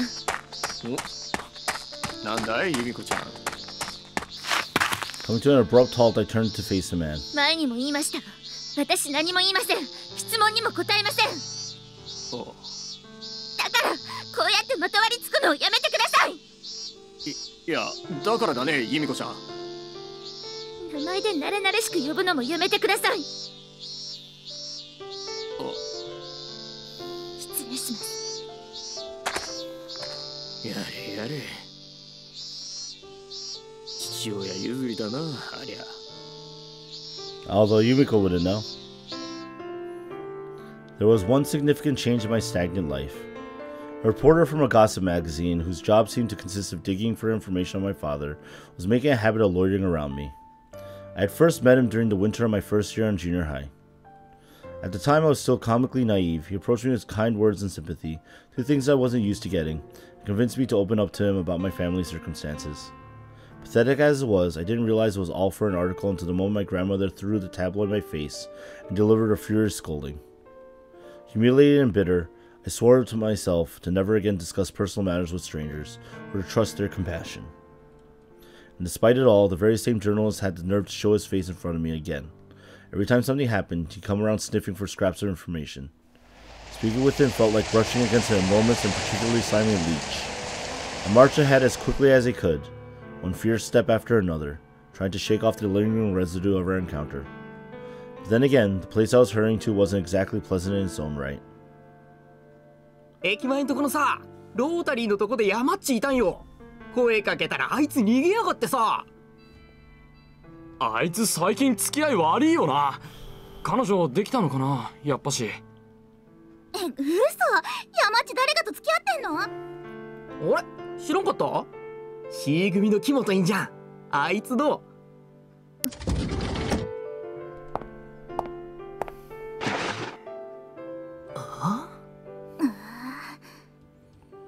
It would have been much easier if they simply treated me like I didn't exist. Their clumsy method of ignoring me could sometimes become a weapon as sharp as any insult. I was well past the point of letting each and every sudden silence weigh on my mind, but still wasn't exactly a pleasant feeling. 今日も来てんぞ。あいつ成績はいいけど母親は入院してんだよな。きっとあの子もさ、そういうのを。 The more I tried to ignore them, the more their whispers seemed to pierce their way into my ears. A year had passed since I first set foot in the school. By then, there wasn't a single person in my class who didn't know all about my family. There's no such thing as privacy in the countryside. The real nature of my mother's illness, which should have been kept absolutely confidential by the hospital, had filtered all the way down to the middle schooler's gossip. A purely academic question occurred to me. If this wasn't despair, then what exactly would qualify? ここも逃げられない。 I put my sketchbook beneath my desk, making sure that nobody could see. Kept at my art, and flipping through the book, it was obvious that my ability to depict fine details had come a long way in the last year. But all that really proved was how obsessively I'd sought escape, how deeply detached I'd grown from the world around me. Rather than pride, I felt something like nausea. Even my art was beginning to lose its value as a refuge. The room was pure white. Nothing had changed here. Not the room, not even my mother's posture in her bed. It was as if I'd never left. Every time I walked in that door and saw her sitting there, I felt a surge of irrepressible pity run through me. お母さん、来たわよ。あ、由美子。いらっしゃい。 That's a little bit better, right?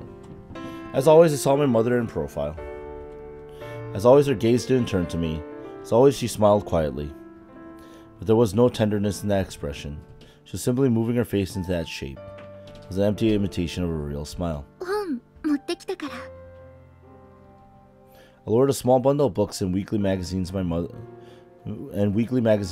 had requested onto the shelf beside her bed. They usually came with the mail. Sometimes I happened to run into a nurse who would hand them over to me for a more personal delivery. そう。ありがとう。 Hey, how's it going, Casserole? Welcome. Going through Sakaki Yumiko's flashback, so it's kind of depressing. Of course, the weeklies in question were respectable, established publications that largely kept away from the scandals and rumors circulated by the tabloids. I couldn't take the risk of her reading something like that article I had unwittingly contributed to the previous winter. It undoubtedly would have set back her treatment, which was already proceeding slowly enough. Mother's newfound reading habit seemed to be part of an attempt to learn more about my father and the company he was running. Looking at the thick pile of magazines and books, I felt my chest tighten at her obvious desperation. Mom had never known much about the business. I would have been surprised if she could understand half of what she was reading. ご飯残してるみたいね。看護師さんが言ってた。そう。今度、としえさんにご飯作ってきてもらうね。病院のよりはずっと美味しいと思うから。そう。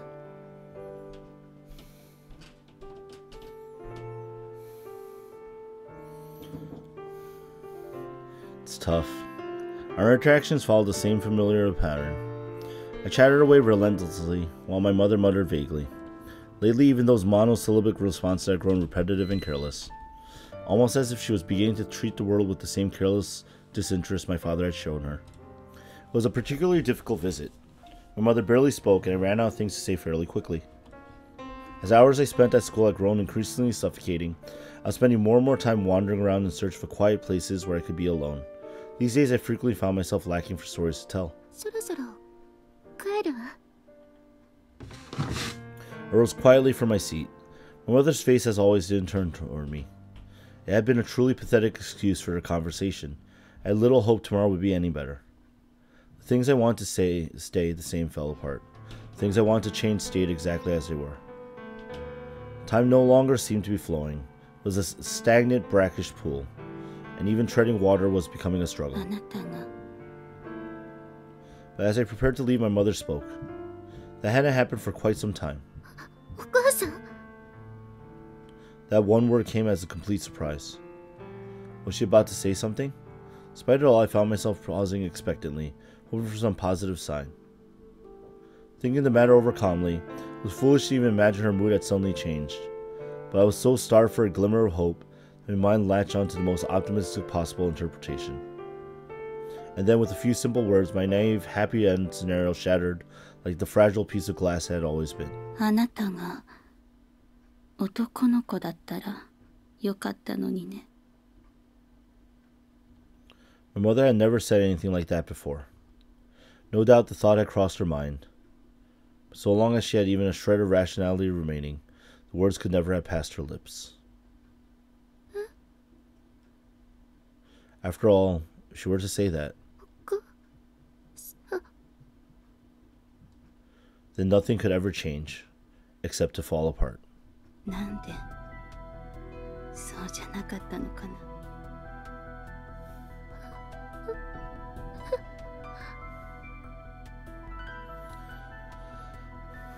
Something slipped out of my hands and clattered to the floor.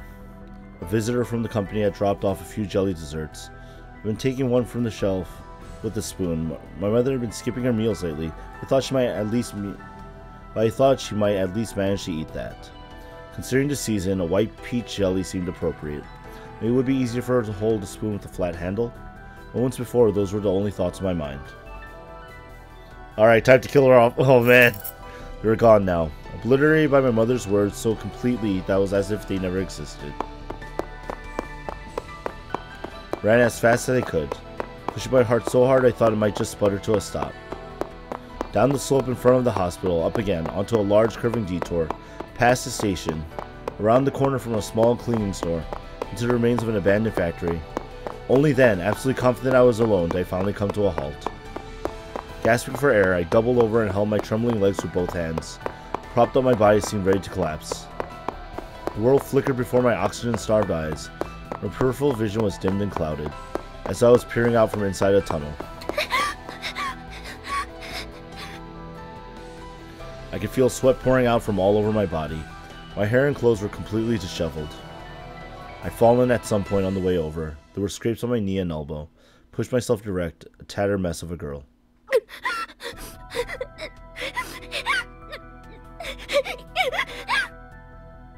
But I couldn't have cared less about any of that.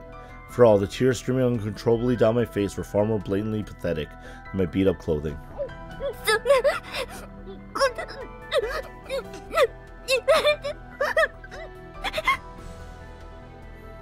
I could have endured it if she complained about something I could fix. I could have behaved better. There was still room for my grades to improve. I could have made myself more presentable. I could have cut every strand of hair to the exact same length. Could have learned to walk in a refined way, at an absolutely steady pace. No matter what, I was powerless to undo the reality of my own birth. Why did she have to choose the one thing I could never ever change? My grandparents were right back then. If it was possible, she would have just tried again. She should have crushed that egg in the womb and pretended it never happened. Better that than this hopelessness, this irreparably broken life.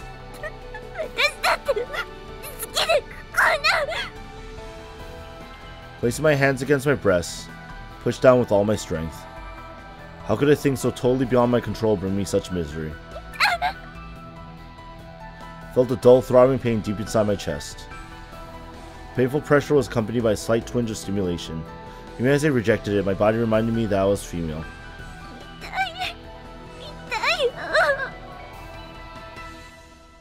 There was pain, but at the same time, I could feel the blood throughout my body beginning to stir in an unfamiliar way. Instinctively, I knew that it was something sexual. I shivered with pure loathing. I hated my body. I hated the woman it was becoming.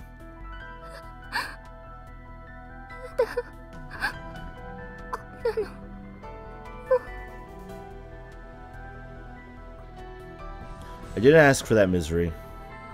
I had no say in my crime. It was born with me.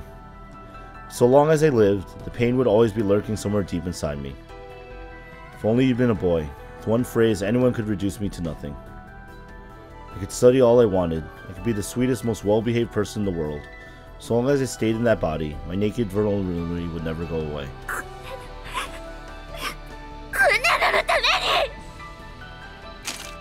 I threw open my bag and took out my pencil box. Flipping open the lid, I retrieved the box cutter I used as a makeshift sharpener for my colored pencils. I wonder when exactly I began to find the act of cutting things apart pleasant. The clicking of the blade emerging from its sheath, the sound of something once whole being severed apart, so it had become calming sounds to me. How wonderful would it be if I could slice away my femininity with a single box cutter? How wonderful would it be if I could sever my fate with the touch of a blade? How wonderful would it be if one movement of my hand could cut me free from all the troubles that coiled around me and choked the air from my lungs? As I cut savagely through the long, identical bundles of black, such thoughts ran through my head one after another. On the boiling concrete, speckled with the remnants of faded paint, clumps of black gathered. They fell like a vile rain until the sun-heated ground was covered in them. I could feel the gloom of my heart fading as I looked down into the darkness. But in its place, that dirty blackness left a layer of filth inside me that could never be cleaned away. バカマジちげえってそれ。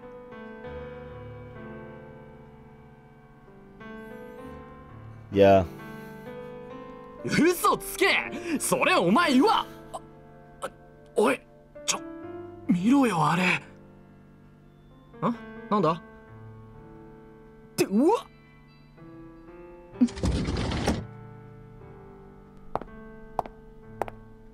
何あの髪型。男みてえだよな。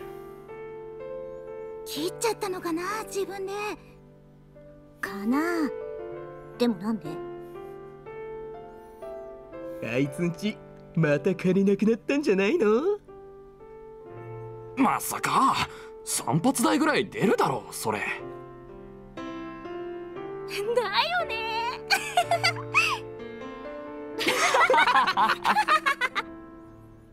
Wow. So I want to punch all these classmates in the face. When I showed up for school with a hairstyle more appropriate for a boy, the classmates' reactions were exactly what I expected. They made no effort to hide their amusement. I'd gotten that far uneventfully, not giving them much to work with, so perhaps there was a bit of a recoil effect. Whatever the case, my rough bob cut became an easy target for mockery and speculation. Of course, there wasn't a single person there who showed any concern for me.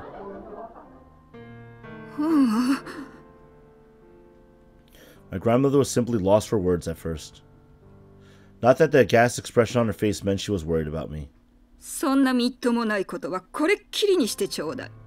わかりましたね。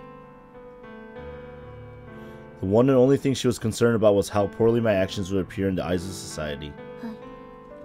ごめんなさい。まったく恥ずかしい。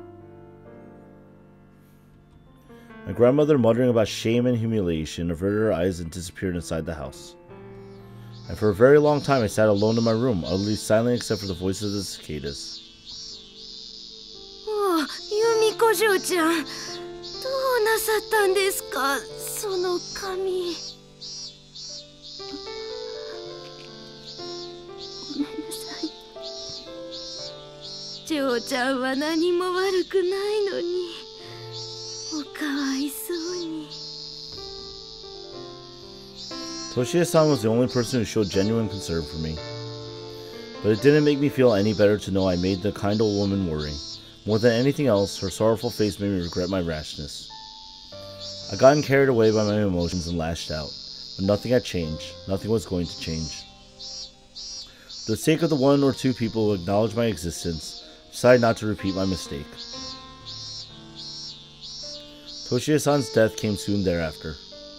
As the record-setting heat wave stretched on, the news was constantly occupied with stories of elderly people succumbing to heat stroke, and one day our neighbor, already past her 70th year, was among them.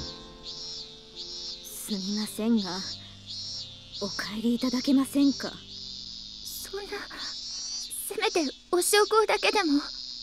由美子さん、あなたも知ってるでしょう。母が倒れた原因を。それは。呼吸器が出るわけでもないのに、ねぎらいの言葉すらかけてもらえず、川本の家のために働き続けて、何とも思わないんですか。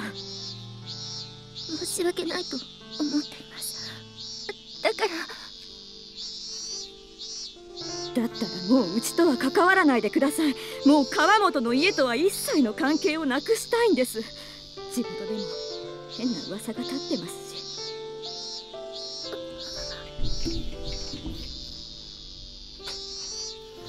King, that was tasteless of you, that comment.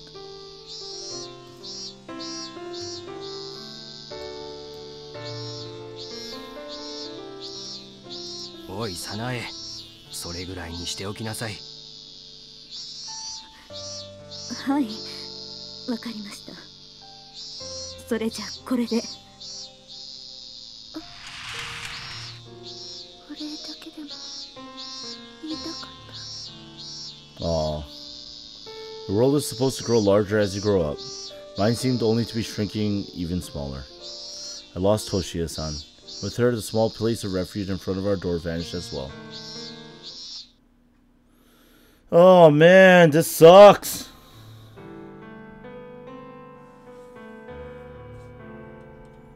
Just as I was on the verge of giving up, finally at long last, a small ray of light broke through the wall of dark clouds. お母さん、具合いいみたいね。My mother was eating a mandarin orange served as a treat after her meal. Her expression was as placid as always. 今日はなんだか体も軽く感じるわ。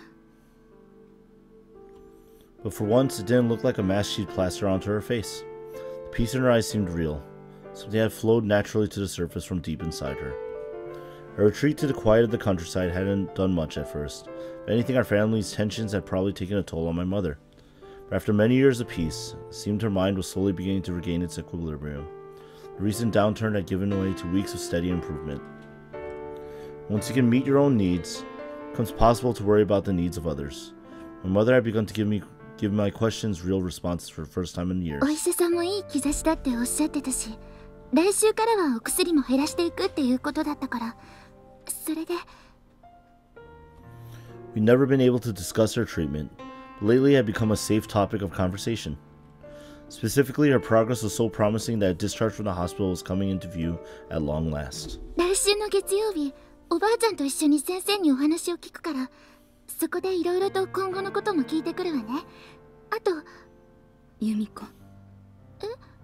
何？お母さん。由美子。ね。ごめんね。お母さんひどいこと言って。あなたにこれだけしてもらっておいて、私男の子の方がいいとか。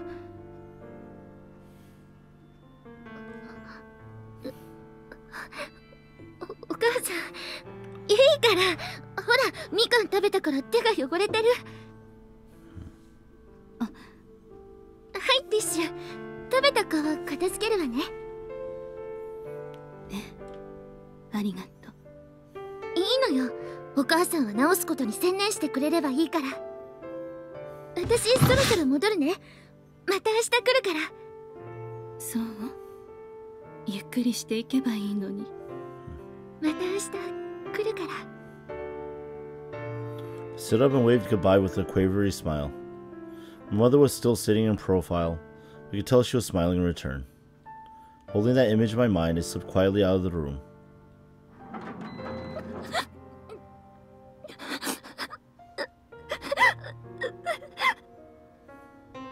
The moment I closed the door behind me, the world began to shimmer through a wall of tears.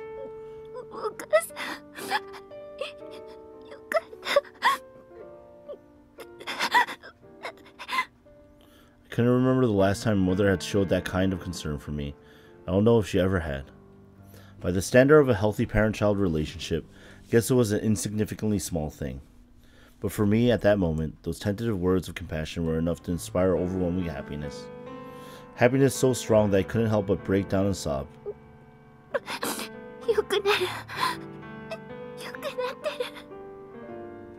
spoke the words again and again, as if to fix that fact more firmly in reality.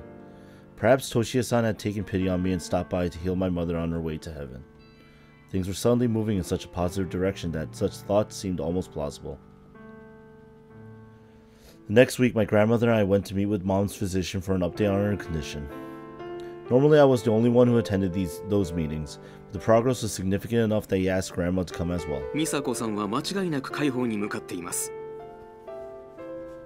Flipping through the papers in his hand, he gave us a detailed account of my mother's symptoms and current status.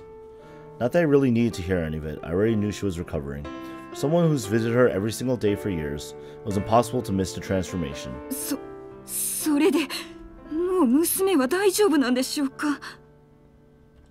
Once the doctor's explanation came to an end, my grandmother leaned forward, clinging to his arm as she spoke. 治療も順調に進んでおりますし、このまま退院の準備を始めてもいいでしょう。The moment those words left his mouth, my grandmother lowered her head so deeply I thought she might topple out of her chair and prostrate herself on the floor. ありがとうございます。ありがとうございます、先生。やめてください。頭をお上げになってください。これで榊さんの家にも申し訳が立ちます。ありがとうございます。Grandma continued to lavish her thanks on the doctor, as always, doing her best to pretend that I wasn't even in the room. Mom's return to her husband would ensure that the Kawamoto business would continue receiving support from the Sakaki family. It was blatantly obvious from my grandmother's words that was the sole reason for her gratitude. To the woman who brought her into the world, my mother was nothing but a defective political tool. That only strengthened my determination to take care of her. Once the doctor's explanation was over, my grandmother went straight home without even stopping by to see her daughter's face. I heard her muttering the names of business partners to herself as she went. She was probably planning to hurry back to the house and inform them of the news. Then again, I wasn't exactly eager to have her visit my mother with that sort of an attitude, so if anything, her quick departure was convenient. お母さん、来週退院が決まったわ。Dropping a pile of magazines and books onto the shelf as usual, I spoke to my mother in a tone of sincere cheerfulness. そう。じゃあ、おばあちゃんやおじいちゃんに迷惑をかけることもなくなるのね。Meanwhile, freaking Misako over here, who's looks like she's getting better, is worried about troubling her parents. Her parent, her grandmother especially, is like a bitch. 何より、こうやって由美子に来てもらわなくても大丈夫になるから、それが一番安心ね。お母さん。私、由美子にこうして負担をかけてるのが本当に申し訳なかったから。My mother spoke those words with real remorse in her voice. But at that moment, the burden didn't seem so heavy. My mother's feelings were more than enough compensation.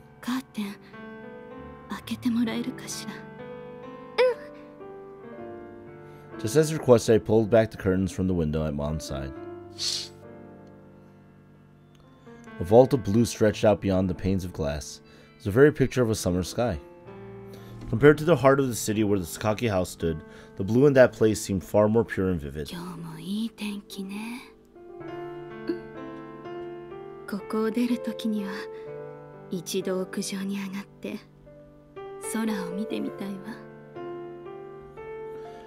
Toshie-san told me once that my mother had always enjoyed gazing at the sky. She didn't look for anything in particular, just tilted her head back and watched. And when people asked her why, she could never find an answer. Memories from the days we first came to the town flashed into my mind.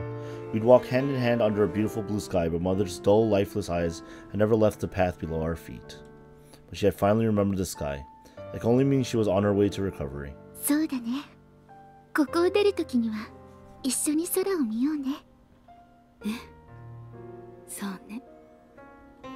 It occurred to me that I didn't have a single memory of the two of us doing something like that together. I found myself very much looking forward to the small event that would accompany my mother's discharge from the hospital. Everything was moving in a positive direction. The stupidly optimistic scenario I had sketched out in my imagination was coming closer and closer to reality. Uh-oh. My mother's recovery produced clearer changes in my own emotions. I'd barely spoken to anyone in weeks since Toshie-san's death. I was slowly beginning to communicate with those around me.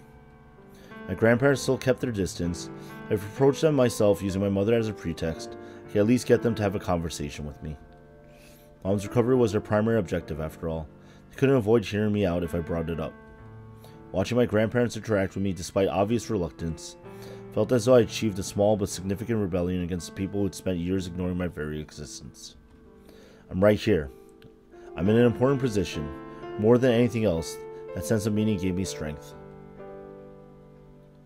In school, the others still rejected my very existence, but that didn't bother me much anymore.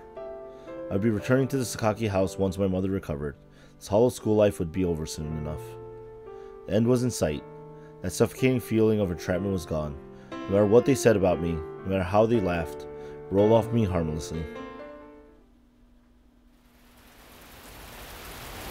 3 days before my mother was scheduled to leave the hospital, I was hurrying to school through the rain.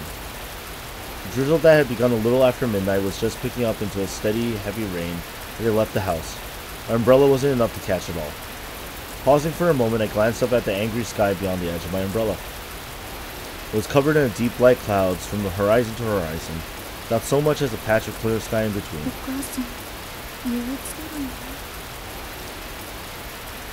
Did everything change when the Fire Nation attacked? Uh-oh, hope not. Since that conversation the other day, Mom had begun to spend a lot of time looking out her window. That was nice enough when the weather was clear. Staring up at a menacing sky like that might inspire a bit of gloominess just as her feelings were finally starting to take an upward swing. I'd have to hurry to the hospital and cheer Mom up as soon as school was over. With that thought, I began to walk again. And just as I reached the intersection between the road to school and the main street leading to the station, a familiar face appeared from around the corner. Domo. Yumiko-chan, 久しぶりだね。元気してた? It wasn't a face I was eager to see. I instantly recognized the tabloid reporter had come weeding me out into becoming a source for an article that mixed fragments of truth with innuendo and lies. Standing under a large jet black umbrella that seemed to mirror the rain clouds above, he looked me over with a faint smile on his face. いや、しばらく見ないうちに可愛くなったね。お母さん譲りかな。それともお父さんに似たのかな? His words seemed to have grown even greasier and more presumptuous than before. When I walked past him silently, the reporter fell easily in beside me, keeping pace as though I invited him to follow. ちょっと聞きたいことがあってね。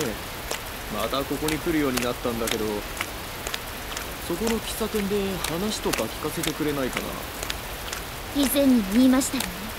私はあなたにお話しするようなことは一切ありません。そんな、君のお父さんのことじゃないか。話すことなんかたくさんあると思うんだけどな。ありません。父とはもう何年も会っていないんです。It was incredibly unpleasant to have this man bring up that topic now. The Sakaki house was the invisible mass around which we were all orbited. I knew my current lifestyle was possible only because of his financial support. Sometimes I couldn't help feeling a powerful burst of resentment toward the father I barely knew.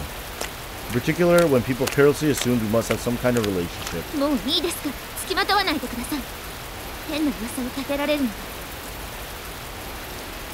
Stopping briefly, I spat out the clearest possible rejection, and quickly turned around to leave. Couldn't allow trouble of this sort to arise so soon before Mom was to leave the hospital. There was no telling how speaking to this man for even the briefest of moments might come back to haunt me. The porter, no longer trying to follow, called out to me from behind. His words were suggestive, his tone unusually serious. I came to a halt despite myself. He is a creep. Rationally, I understand. Would have been the same either way. I know that wasn't the cause of what would follow. But still, somewhere deep down inside, I can't help believing everything would have been different if only I'd walked away.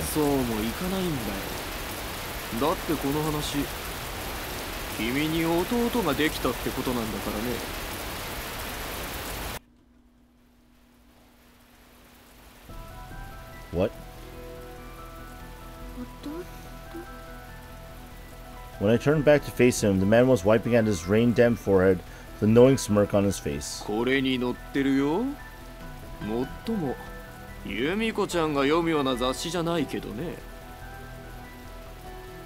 The reporter reached out and presented me with a magazine, already open to a certain article. Practically grabbing it from his hand, I ran my eyes frantically across the page.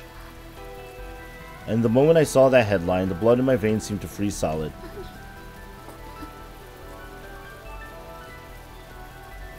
East Beach Express President Sakaki Michiaki's illegitimate child? Long-awaited son born to a mistress. Bold sans serif headlines emphasized by sharp decorative flourishes. Below the face of a man I hadn't seen in a while lined up with the portrait of his unfamiliar partner. Paragraphs full of vicious words I could barely stand to read. At the very end, one sentence that plunged me below even despair. As I had doubted my ears in a hospital room weeks before, so I doubted my eyes. Currently arranging for a divorce from his wife. Those few brief words, buried in the final paragraph, as if they were the most trivial things in the world, hit me with the force of a hurricane.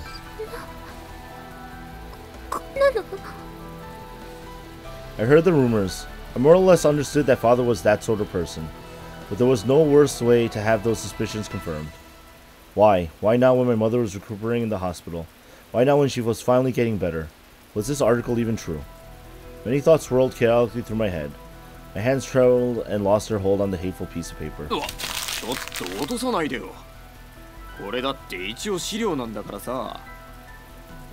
The magazine fell to the wet pavement with a slap. As it hit the ground, the page that had been folded back flipped around, revealing the cover. As if to turn the dagger in my wound, one final piece of information was revealed to me. Tasteful work from a well-known printer, behind a number of carefully arranged headlines in a firm serif typeface. A weekly magazine, but one that clearly distinguished itself from the tabloids and gossip rags. A magazine with some credibility. A magazine my mother asked for every week.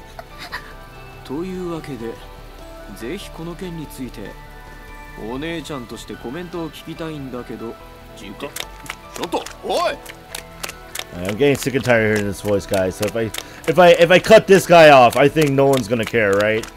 Charging off the sidewalk that ran alongside the perfect-roll highway, I sprinted all out along a farm road, slanting diagonally away through the fields of green. The path didn't turn toward my school, so offered an ever so slightly more direct route. It was only a farm road, in places that hadn't even been paved, an extremely difficult course to run on a rainy day. But I didn't have the luxury of worrying about that right at the moment. I need to get to the hospital as soon as I possibly could. I need to stop my mother. With a recent improvement in her condition, Mom had started to leave her room and visit the hospital store to purchase her own books and magazines. The nurses were still delivering them with the mail. There was at least a chance he'd check for articles that might upset her. It was hard to imagine the clerks in the shop would have been told to do the same. Halfway there, I could no longer muster the effort to keep my umbrella upright above me. Let the rain strike me and focused all my attention on running. Water went flying with every heavy stride, slapping against my legs, soaking my skirt. A small ember of satisfaction warming my chest only minutes before I'd been smothered completely out of existence. I was cold to my very core. ちょっと廊下を走らないでください。すみません。 My momentum barely slowed after arriving at the hospital. I understood perfectly well that running in the hallways was off limits. The rules I'd always obeyed mattered less than reaching my destination even a moment sooner. Turning a corner on the 3rd floor, I finally entered a wing reserved for private rooms. A moment later, my feet came to an abrupt halt. There was something unusual going on in front of that familiar door. For a moment, I was simply bewildered. 3 strange men in expensive suits were standing just outside my mother's room, talking to each other, just on the verge of entering. A vague but powerful sense of dread ran through my body like a jolt of electricity. 何をしてるんですか? Shouted angrily as I approached.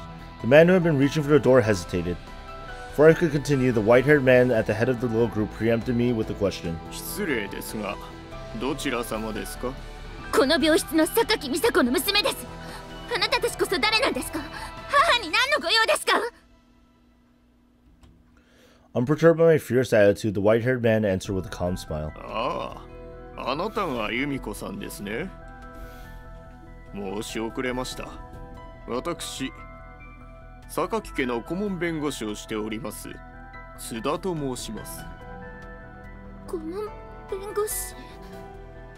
ええ、この度はお母様の件でちょっとお話がございまして立ち寄らせていただきました。お母様はいらっしゃいますか? Oh. Okay. I just cut him off when he asked if the mother was in. Oops. The magazine article I read minutes before flashed vividly before my eyes. Currently arranging for a divorce. In a heartbeat, my mind connected those words to this lawyer's sudden arrival. 父を離婚させるために来たのでしょ。今母は病気なんです。そんな話なんかしたらどうなるかわかるでしょ。由美子さん、それは誤解です。私たちはその件ではなく今後のお二人のことについて。嘘、さっき雑誌で見たわ。全部知ってるんだから。 The man's composed face distorted into a scowl at the word magazine. He has been trying to reach us before that information did. 仕方ないな。おい。 Oh, what's happening? はい。 With a small movement of the lawyer's hand, the 2 men who had been hanging back moved quickly toward me. They had me physically subdued before I could even register surprise. One man had slipped behind me and caught my arms in a firm full Nelson. The other stood in front of me like a wall, eliminating any chance of escape. I screamed desperately. They weren't the sort of people to flinch at the cries of a young woman. The private wing was never a busy place. Today it was entirely empty. With the heavy rain drumming down outside, I doubt anyone elsewhere in the building even heard my voice. And of course, against the strength of 2 full-grown adults, a child like myself was completely powerless. しばらくおとなしくしていてください。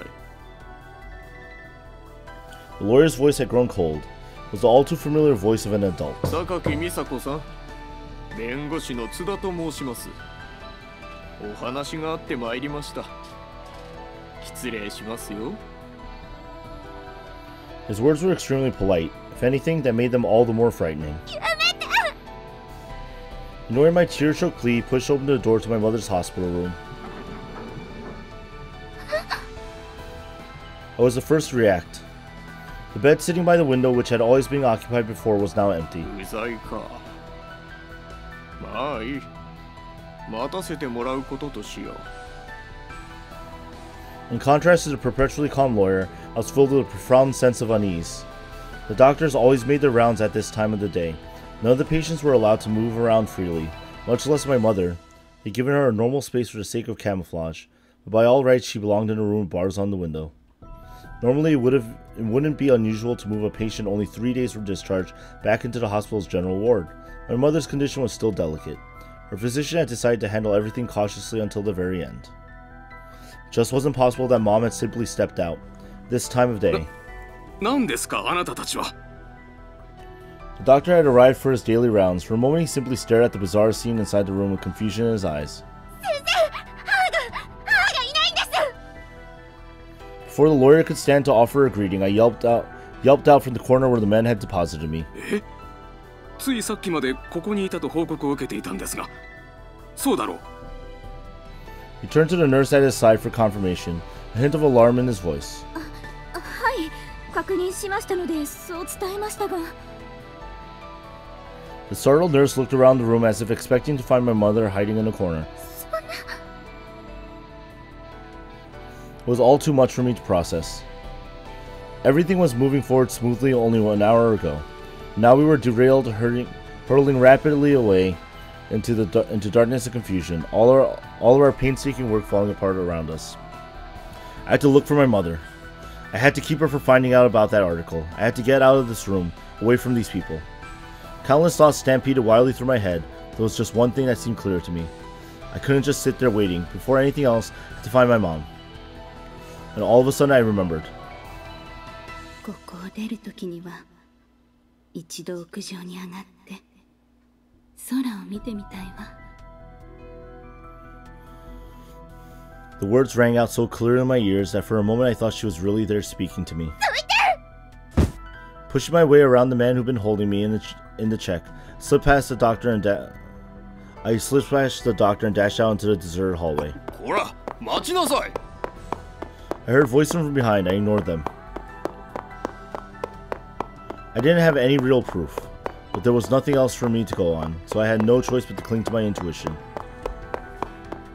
Taking the stairs 2 at a time, I headed for the very top of the building. By the time I managed to struggle all the way to the rooftop, my breath was coming in quick, ragged gasps, and my legs were burning beneath me. I felt about ready to collapse. After all, I sprinted from my house to the hospital, and then from mom's room up to the roof, with barely a pause in between. My exhaustion was the last thing on my mind. I threw myself against the door with the last of my momentum swinging it open wide. Alone in the dark, engulfed by a roar of the rainstorm, I screamed for my mother. It was coming down so hard now that mist was rising from the bare concrete. Even seeing across the rooftop was a challenge. Naturally enough, given the weather, I couldn't make out any signs of human presence.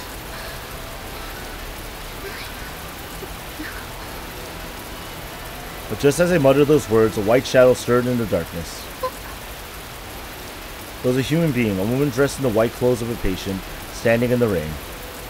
From her height and the length of her hair, I realized at once it was my mother. I splashed through the puddles to her side.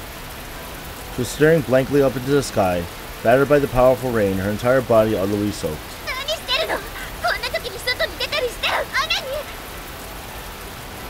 Grabbed my mother by the shoulder, shook her frankly, trying to catch her attention. Her eyes were fixed on the sky. She didn't so much as budge. It was obvious at a glance that something was terribly wrong. Halfway through the sentence, I noticed something lying on the ground at the very edge of my peripheral vision. It was flapping around in the wind. I had the feeling I'd seen it before. Not that long ago, in fact. That cover, that tasteful painting, the work of a well-known artist, was headline set in a restrained professional font. The magazine containing that article was lying at my mother's feet. Uh-oh. My hand slipped off her shoulder. I staggered backward, barely staying out on my feet.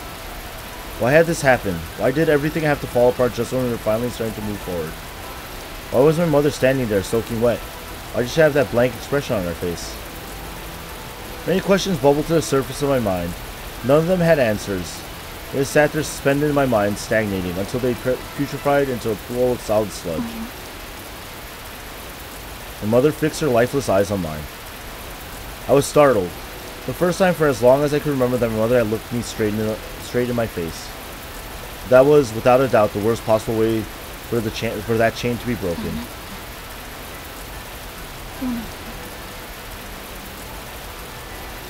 There was no light in Mom's eyes. The words she spoke posed a question. There was nothing like actual curiosity behind them. It was the voice of a machine. I wanted desperately to convince myself she was joking. No matter how I tried, I couldn't make myself believe it. The evidence before my eyes was simply too powerful. Uh-oh. Mom's face was paler than white, and at the center of her wide eyes, there were two bottomless dark wells where her pupils had been. Those tiny spots of black seemed more vast and more profound than the black sky stretching out endlessly above us. I was standing on the edge of an abyss, and I was afraid. Felt as though I might fall into those pools of darkness and disappear. But I couldn't stop staring. I couldn't avert my eyes from the thing that was trying to swallow me whole. After all, she was the only person left in the world who'd ever acknowledged my existence.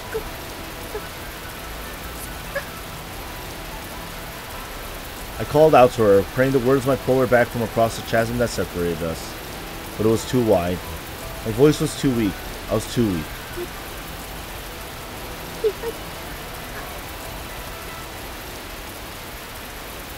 I shrunk away, just one step. My heel slid backward across the wet roof.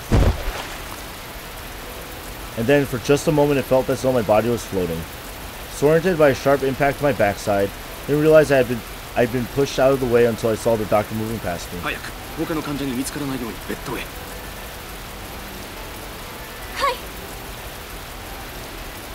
As I sat stunned on the wet concrete, they took my vacant-eyed mother in their arms. They were carrying her off like an oversized doll, away from me to someplace I didn't know.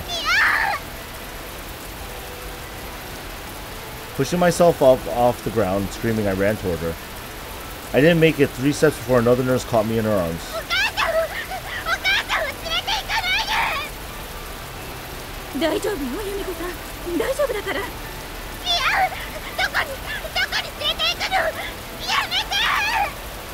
Mama, Yumiko, no. Rising above the pattern of the black rain, a baleful roar filled the air, crawling up from the depths of the earth, demolishing everything in its path. That sound, like a massive boulder tumbling relentlessly across the world, merged with the scene before my eyes and graved itself violently onto my heart. Tried to follow my eyes as they carried her away, and strangled out one final cry. In response to a world filled with intense light, so a dozen cameras had flashed at once. For a moment I was dazzled.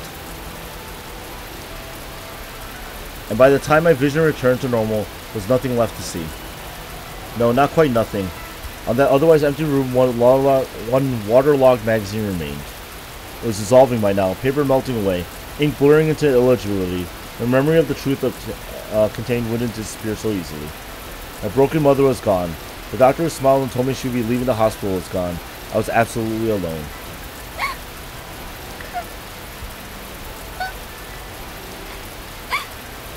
I crumbled where I stood. My knees hit the ground first, then my hands, then my face. The wet concrete was pleasantly cold against my cheek. Maybe if I lay here long enough, I would melt away and disappear, just like that magazine.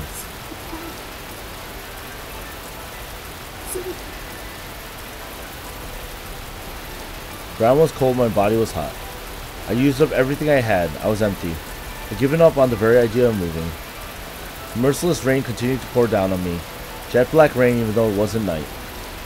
The vicious dark water pooled around me, creeping up my body as if to swallow me whole. Damn.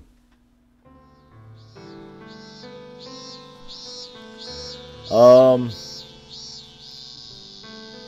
gonna try and get through the flashback because this is like depressing and this is not where I want to start. So I'm gonna keep going, guys. I know I'll be running later, but you know what? I'm gonna get through it. Sometimes I hate that this country has 4 seasons. Just when I'm finally starting to forget, an autumn wind reminds me of a whispered insult.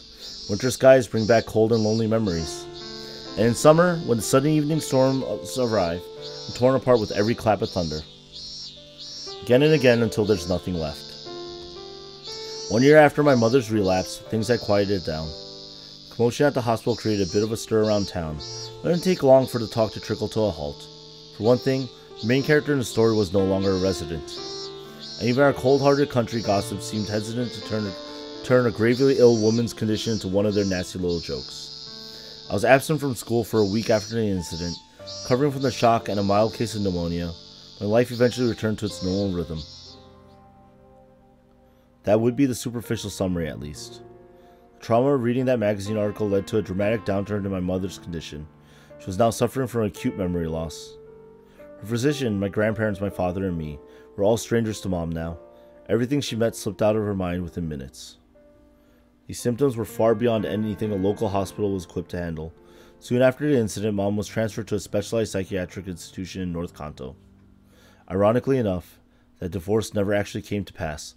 Perhaps my father backed off out of concern for the public image? That, or was part of some conditional legal arrangement. I don't know. One thing, however, was perfectly clear. The connection between the Sakaki and Kawamoto houses had been severed. My two families spent the first months after the incident squabbling by proxy about legal issues and the care of their mutual burdens. In the end, the Sakaki continued to cover my mother's medical expenses, but they were no longer providing supplementary support to the Kawamoto family's floundering business. 美佐子の件だけは責任を取らせたけど、これで支援もなくなって、どうするつもりですか、あなた。つつましくやっていけばなんとかなる。すまんが、しばらくは我慢をしてくれんか。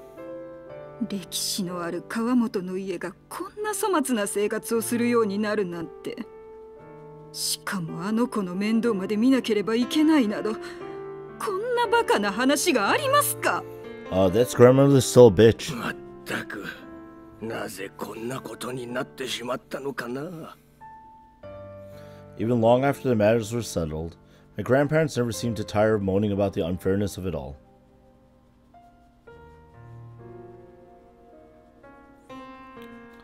All forever in a coma? And of course, as the easiest target for their bitterness, once again found myself wedged between a rock and a hard place. I had the bare minimum required for a normal life. They always kept up appearances after all, but not a day went by when I didn't hear sarcastic, scornful words from the shadows. I went to a silent school and returned to a silent home. I lost my refuge, I lost my hope, and all I could do was suffer quietly. This would be the point where a normal person might go bad. But I had been living inside a cage for so long that not even that choice was available to me. There was a time just once when I tried approaching a group of girls with that sort of reputation. The result was pathetic. That country town, and the delinquents were mindful of appearances, turned their backs on me and walked away without a word. Shunned even by those lowest on the totem pole, for a long moment I just stood there, rooted to the spot. And then I found myself looking up into the sky. Looked no different from the day I gazed out the window with my mother. Had Mom always been alone? Is that why she spent so much time watching something that never really changed? Now that I was well and truly isolated, I begun to think more about her feelings. Seemed like a moment worthy of a little sobbing, but it just wasn't happening. On that day in the rain, I used up my lifetime supply of tears. All that was left was a parched, withered husk of a human being. For one long year, I did nothing but watch the sky change slowly above me. Soon enough, I was pulled down into the muddy stream once again. Uh-oh. SpaghettiOs. It was a little before the start of summer vacation. Teacher had fallen ill that afternoon. The final lesson was replaced by a study hall, which I had spent gazing dully out the window. The exercise in pure boredom finally complete. I was walking sluggishly down the road toward my grandparents' house, just turning the final corner onto our street. Something was wrong about this picture. A shiny black luxury car was parked alongside the thickly hedged road in front of our house. The Kawamoto family didn't own a private automobile. Grandfather apparently had one back in the days when the business was doing well. It was one of the first things to go when the recession hit. The negotiations with the Sakaki family had always been held in the business office by the station, so it was hard to imagine why such a car could have possibly come. For a little while I dawdled outside, staring curiously at the car with its thickly tinted windows. But after 2 or 3 minutes, a voice called out to me from inside our house. 遅かったじゃないの、由美子ちゃん。早く上がって。I was startled. The friendly attitude was one thing. It was the very first time since I arrived that my grandmother had called me by my name. She wouldn't have done that without a very good reason. After quickly removing my shoes, I let her usher me into the parlor. It was the first time in a good 4 years that I'd been in that room. The instant I crossed the threshold, 5 men in black suits stood up simultaneously and bowed in greeting. As I blinked in bewilderment, my grandmother spoke, a strange little smile twisting her face. ほら、そこに座って。由美子ちゃんが話に入らないと進まないことなんだから。So for my first order as the future heir to the Sakaki family is the Kawamoto family. Fuck you guys. I will take care of my mom though. So have fun with your recession. Bye. Wait, what? And with that, she sat me at the head of the table. The dusty air of the rarely used parlor tickling my nose, I looked around me. All 5 of the men had deeply serious expressions on their faces. To be honest, I wanted nothing more than to run away.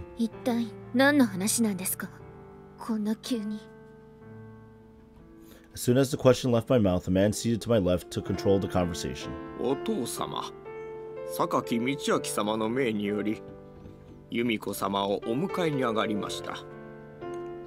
お迎えに？はい。お父様は昨年の一件で、由美子様をとても心配していらっしゃいました。それで、こうしてお迎えに上がった次第です。Legit. Wait, what? What on earth was this man talking about? After the incident with my mom, my father hadn't shown up in this house even once. I understood that he had a busy professional life, but he didn't even bother to send a message or place a phone call.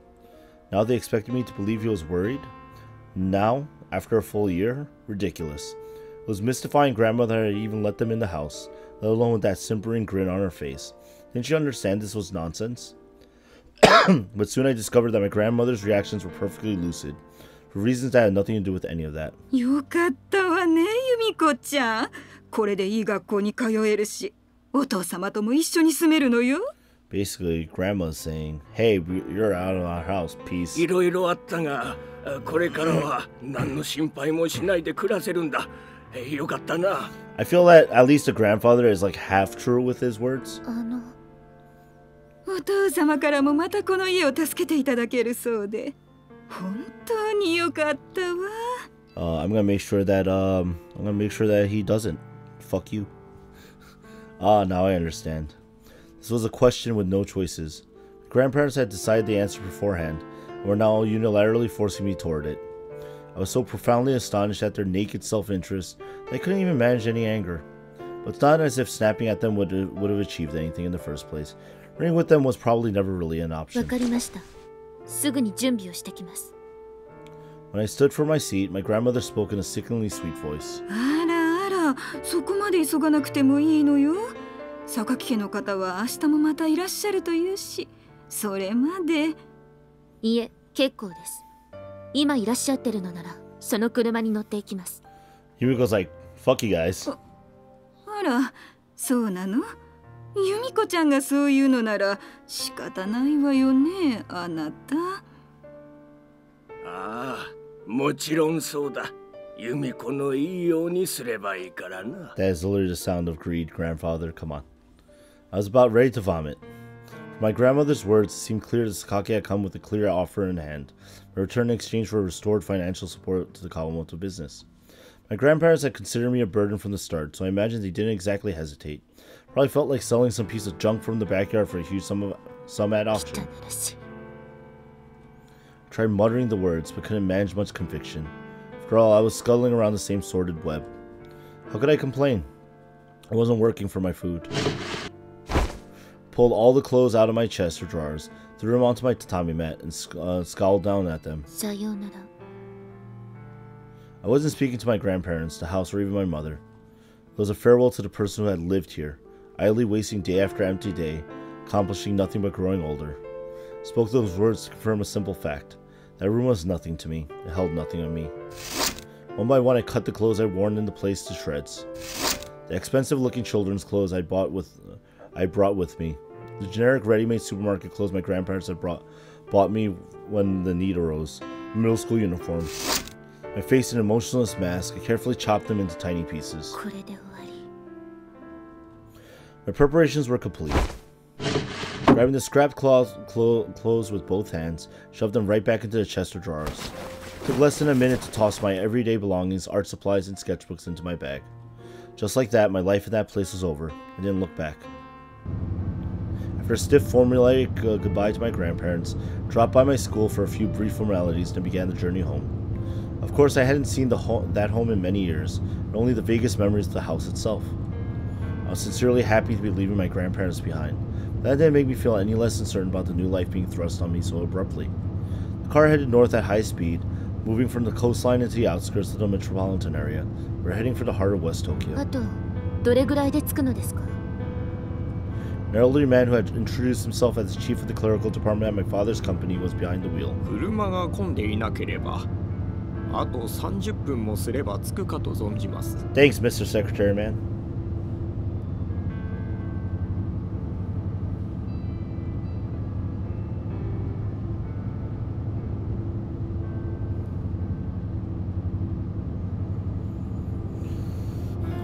Glancing briefly at his GPS screen, he answered my question in a calm そう tone. ですか. 60 kilometers as the crow flies. That was the distance from my grandparents' house to that of my father. In the end, my mother had never managed to return to a place less than an hour away by car, and I myself was only coming back on someone else's power. I didn't have the slightest idea what was coming next. I wasn't particularly hopeful, but I didn't feel much in the way of despair either. It would be enough if I could just spend my days quietly until I finally became an adult. With that thought, I closed my eyes and waited for the car to arrive at its destination. Just as the chief secretary had told me, I reached my new home about 30 minutes later. Okay. The house was very different from the patchwork image I sewn together from fragments of my childhood memories. Far more magnificent than I remembered it. The outside, the building itself looked like a Western-style mansion straight out of a manga. The spacious gardens were surrounded by a high wall. The grounds were covered in so many tall, beautiful trees that it could have been a park. I had hazy memories of those things, but after years in the country, their scale and magnificence took me by surprise. But on an emotional level, the sight left me cold. My father's actions were one thing. My being returned at his whistle was another. No matter how splendid the house might have been, I thought about the foundation it was built on. My thoughts naturally took a turn for the bitter. お母さんと戻ってこられたら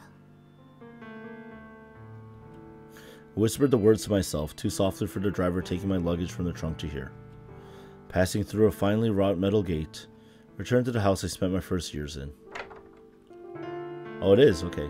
The uninspiring luxury was all the more pronounced inside the house itself. As I took off my shoes and looked around the gleaming entrance hall, I heard footsteps approaching from a side passage. Yumiko, 戻ったか? 大きくなったな. Oh snap, that's Michiaki, right? It probably would have taken me some time to recognize the person standing in front of me, if not for the recent photograph I seen in a certain magazine 1 year before. Face to face with my father for the first time in what felt like decades, saw a middle-aged man with a reasonably healthy complexion, a subtle hint of something like gloom in his eyes. ただいま戻りました As I lowered my head in a polite bow, my father continued in the same cheerful tone. どうした? 声に元気がないじゃないか。車に長い時間乗ったから疲れたのか。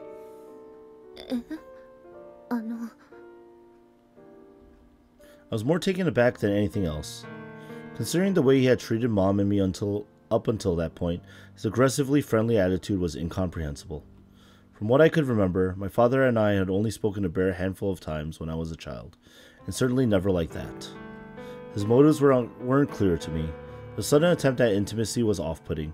I didn't quite know how to respond to it. 大丈夫です。ちょっとお部屋に戻って休みます。 For the moment, I just wanted to cut the nauseating conversation short. ああ、わかった。ユミコの好きなようにするといいよ。失礼します。 With another bow to my father, I made my way past him, heading for the one part of the house I remembered well. My very first place of refuge, the bedroom in which I had spent so many hours as a young child.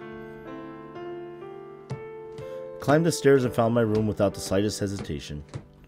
Remembering its location so exactly prompted a brief swell of nostalgic emotion that soon gave way to that recurring sense of disgust.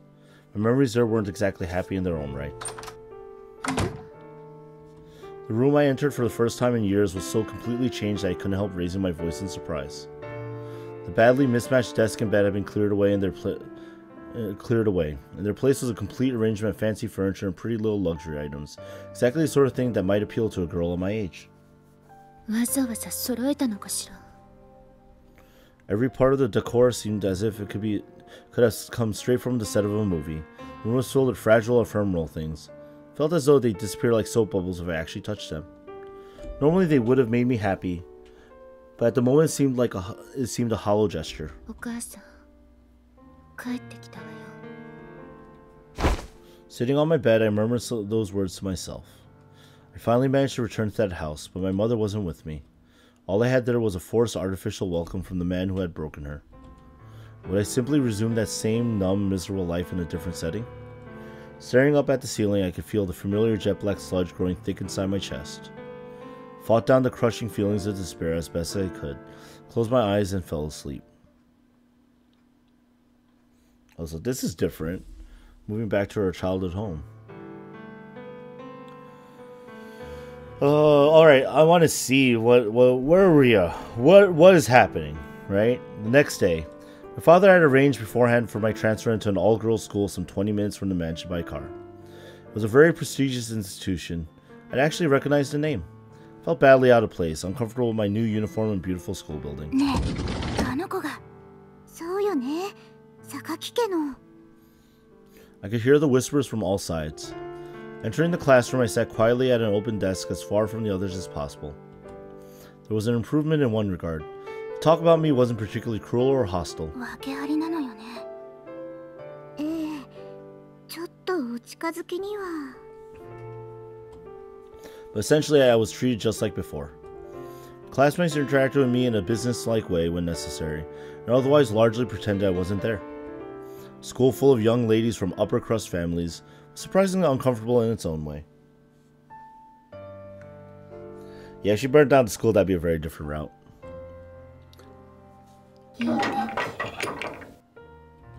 Having completed my formulaic introduction and the first day of classes, I found myself instinctively heading for the rooftop. After gazing up for a moment, I settled down against a concrete support near the edge of the roof and took out my sketchbook. I began to draw the sky above me. Simple pencil hatching, rendering the clouds and sky in the shades of gray. That afternoon, I couldn't stand to look at the world. Anything my eyes settled on repulsed me. The empty sky was the only thing I could bring myself to observe calmly. The driver held open the front door to the house for me. I was delivered to school and back. I didn't even have to open my own doors anymore. That extreme courtesy only intensified my discomfort. The household employees greeted me with smiles so soft and mild, slightly unnauseating. When I answered with a brief nod, they began to bombard me with words in rapid succession, their tone eager and openly professional. Yumiko様、何か召し上がりますか？いえ、結構です。部屋へ戻ります。では、何かお飲み物をお持ちしましょうか？それも結構です。喉は渇いておりませんから。それでは、何かありましたらお申し付けください。はい。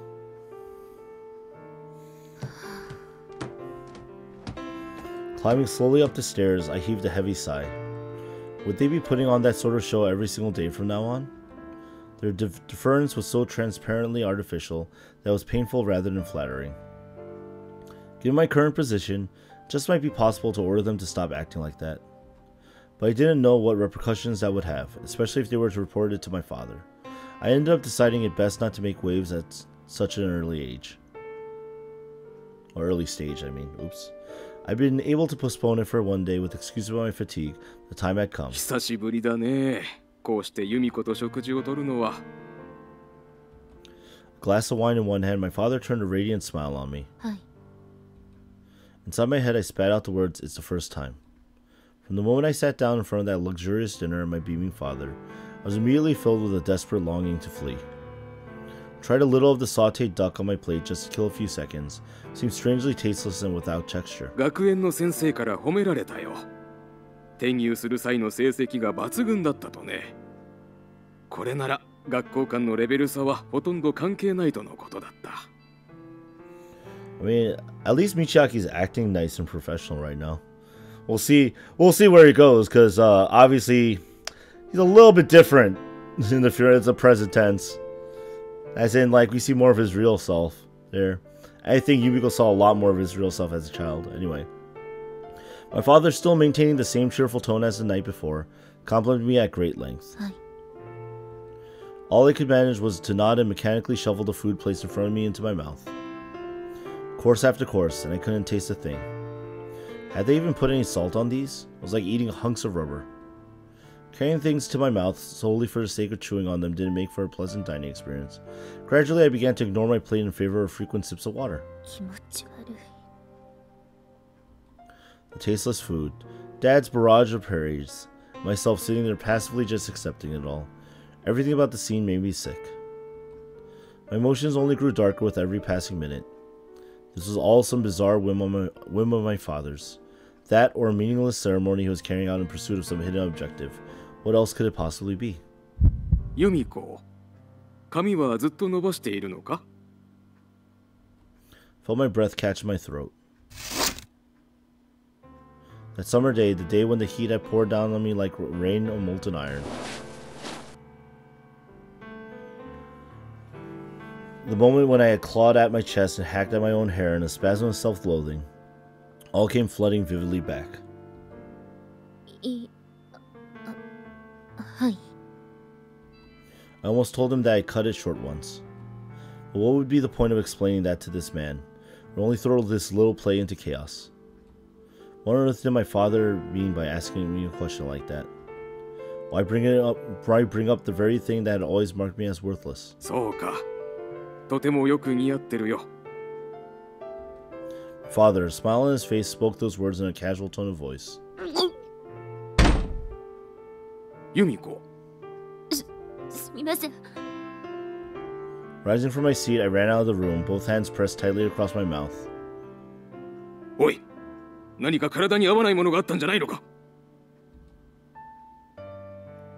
I could hear my father snarling at someone behind me, but I didn't have time to be worrying about that.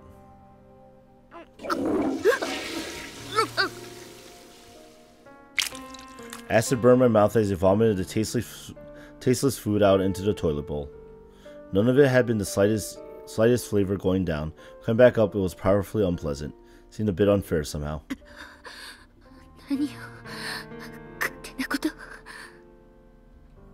Wasn't my sex the entire reason he cast Mom aside? What on earth was my father thinking? How could he say that? Why? He never even looked at me before. This had to be some kind of whim. He decided to play house for a while to appease his guilty conscience. Either that or he needed to do so for a work-related reason. No, they didn't try to poison her. Like, when you're sick of a situation, you can get physically sick of it too. How long would it take before I could find a safe haven? This was no better than living with my grandparents. No, in the countryside at least I wasn't expected to do anything. There were expectations of me here. That made it even more agonizing.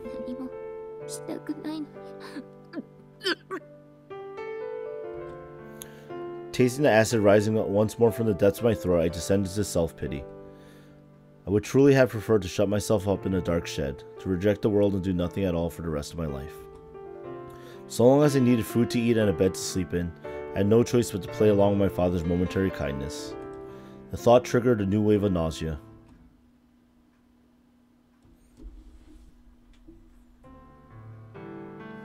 Oh, man. Alright, we're going, man. 1 week. 1 week passed. I want to see what eventually led her to Mihama. 1 week passed. People often say that time flies when you're having fun. Perhaps it's true because those first 7 days seem to last a century. Hanging my bed next to my desk, I pulled out my notes and textbooks. I was as isolated and out of place as ever in my new school. I've been studying a good deal, but that was simply my way of killing the vast stretches of otherwise painfully empty time I spent here. Certainly had absolutely nothing to do with my father's praise. I hadn't sketched for a few days now. For one thing, the weather had been dull and gray, so I couldn't look up without remembering that day. I just hadn't been in the mood in the first place. Even if I opened my sketchbook today, I only end up with another drawing of the sky, as if I didn't have enough of those already. Those vaguely self-mocking thoughts stopped me on the way up to the roof, redirecting my path down to the lower floor. My life was a steady line from one meaningless moment to the next. Identical days trickled by, but there was one thing that had begun to change in the course of that week. Human beings are frighteningly adaptable creatures. The meals with my father that had at first repulsed me to the point of vomiting were gradually growing tolerable. Sometimes I hated myself for that. Little by little, I was coming to understand that it wasn't just the result of my mind acclimatizing itself to the situation. ユミコ、学校には慣れたか？はい。いきなりの転校で戸惑ったかもしれんが、すぐに友達もできる。お父さんの時もだな。My father was making a genuine effort. With gentle advice and anecdotes about his own experiences, he tried to reassure me. Apparently, Dad had gone through many transfers in his student years, and always struggled with how to present himself to his new classmates.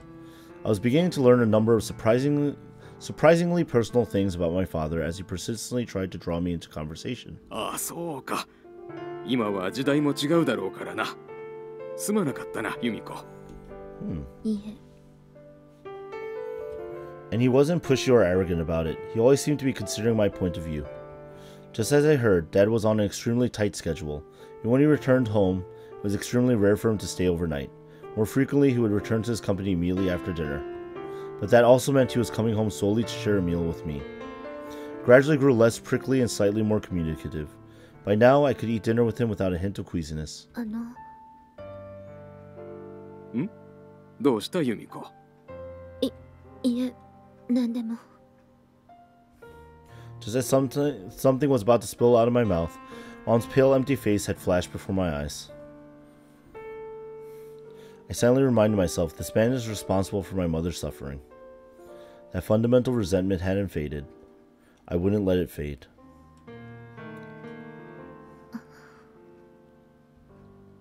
Lying in bed in my darkened room, I thought things over. I was no less uncertain that when I first arrived at that place, the reason for that inner turmoil were beginning to change. My father's attitude toward me was becoming harder to process. First, I'd simply been disgusted by his overfamiliarity. But by that point, it was harder to dismiss it as some bizarre game. Sometimes I could almost take his friendliness at face value. Even that remark about my hair might have been intended as nothing more than a casual compliment. Such positive interpretations were beginning to seem plausible. I mean, yeah, that's also true. I tried mumbling negative words to myself, but the nagging doubts remained. My distant mother had grown kind when her condition improved. The situation was clearly different. There was always the possibility my father had undergone a similar change in the years since I'd seen him last. Tossing and turning in my bed, I turned the questions over in my mind. I'd been so cold for so long, but little by little, I could feel something like warmth returning to my body. I'll just end up being betrayed again. This time will be different. Those two opposing answers battling indecisively in my mind, I waited for dawn to come. And then a few more days. And they're playing the serious music, so you know that something's gonna happen. 2 months after my return to Tokyo, my life was beginning to change even outside of the house. School didn't seem particularly unpleasant anymore. It wasn't so difficult being alone in that place once you got used to it. So long as I quietly attended my classes, the entire day would pass easily enough. Never disliked studying, so once my mood took a turn for the better, it didn't feel like wasted time. The change in the seasons had brought more periods of clear weather. I resumed my habit of drawing on a daily basis. And as my mind grew calm, my art slowly began to change as well. My perspective, pointed straight up for so long, began to creep downward. Every once in a while, I include a townscape or two among my sketches. It wasn't exactly principled to me to be finding enjoyment in that life, but there was no point sulking forever. My sardonic feelings of self-reproach slowly faded. I began to look at the world around me more calmly. お帰りなさいませ。ただいま。Even those brutally awkward interactions with the household employees had gotten more tolerable with the passage of time. After a few weeks, they picked up on my non-reactions and began to tone down their aggressive approach. They would generally back off after letting me know they were available if I needed them. That arrangement was much more comfortable for me. By then, I actually was asking them for something every once in a while. 今日は部屋へすぐ戻られますか？ええ、そのようにします。かしこまりました。There you go.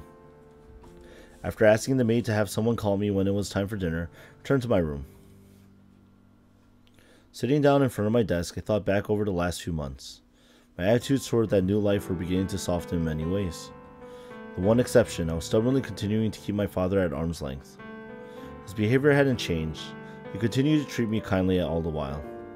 Nonetheless, I offered him nothing but brief monosyllabic answers, vaguely avoiding his questions. That seemed only natural at first. What else could he expect after how he treated my mother? for abandoning me for years. That resentment seemed to justify my behavior.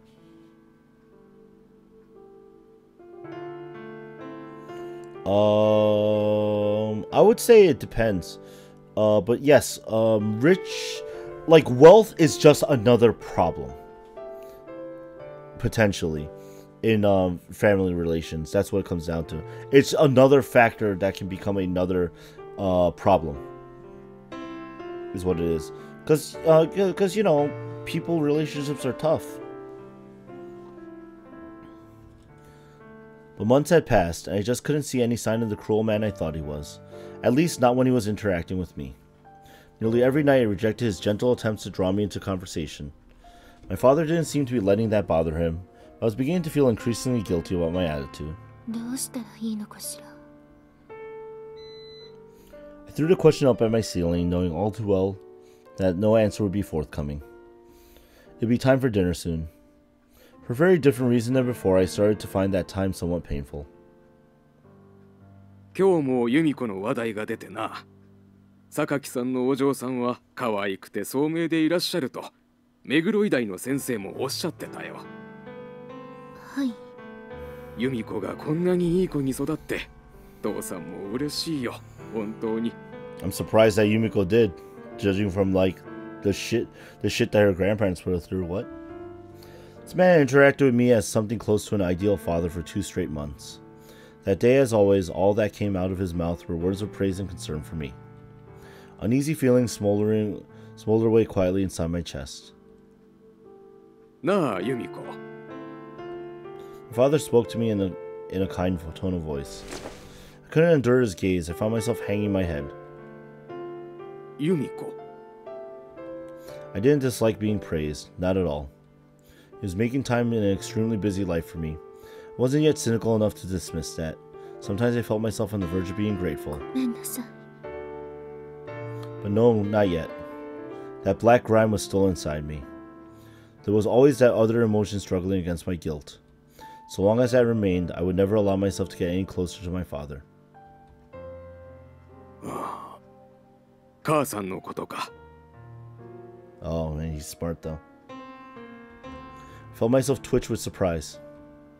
Till that point, I had deliberately steered clear of that particular topic. I assumed my father was intentionally avoiding it as well, so the turn of conversation came as a real shock. 話して良いものかずっと迷っていたが、ちゃんと話さないと由美子も納得してはくれないということなんだろうな。そんな、私は。いいんだ。これは父さんが悪かったんだ。My father slowly began to speak. He spoke about his feelings toward my mother, how it felt when she left, and behind everything, the constant stress his incredibly demanding job had placed on their marriage. Everything my father told me turned my image of him completely on his head. 2人が出て行った時、本当に辛かったよ。連れ戻しに行こうって何度も思った。でも仕事に追われてそれができなかった。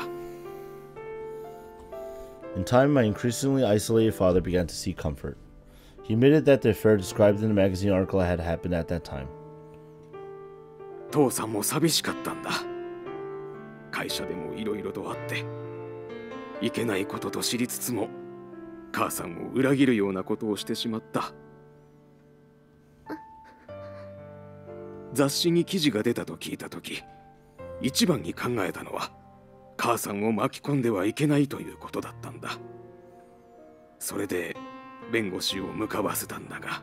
I'm not sure if this is true or not, but it could be true, you know? Like the lawyer talk was really made vague. It was consistent. The actions that had seemed so inhumanly cruel at the time could also be explained by my father's story. But at the same time, it could have been, well, someone gave me an error, and that's why I sent a lawyer. So it could go either way. I think that's the entire point, because we're going to see where it goes. After all, that lawyer never got the chance to speak with my mother. There was no proof he'd been sent to serve her with divorce papers. But even so, Yumiko. Father looked straight at my face from across the table. I couldn't help myself. I returned his gaze. At some point, I'd forgotten even to avert my eyes. お父さんを許してくれないか?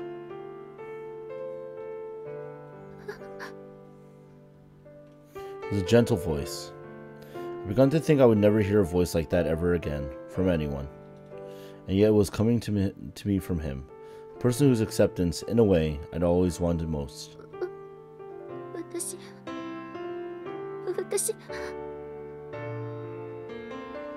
Many thoughts flooded into my head in a confused jumble. Those words were more than powerful enough. A fragile defensive wall had finally sprung a leak. ユミコ。ごめんなさい、お父さん。ちょっと、私。I stood from my chair, turned away from that concerned face, and hurried out to the hallway. Halfway covering my face with my right hand, I stumbled up the stairs as best as I could. On the way up, I caught a glimpse of a servant staring at me in shock, but I wasn't composed enough to pay that any mind. The world was growing hazy before I even reached my floor.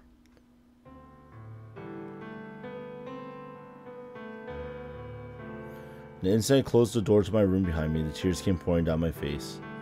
Oh, it's a younger Yumiko. Businesses have different mileages in a lot of countries. It's not necessarily only Japan. There's definitely a lot of like places where businesses control or have some say in sections of government all over, just because money is a thing. One drop stained the ivory carpet beneath my feet, then another.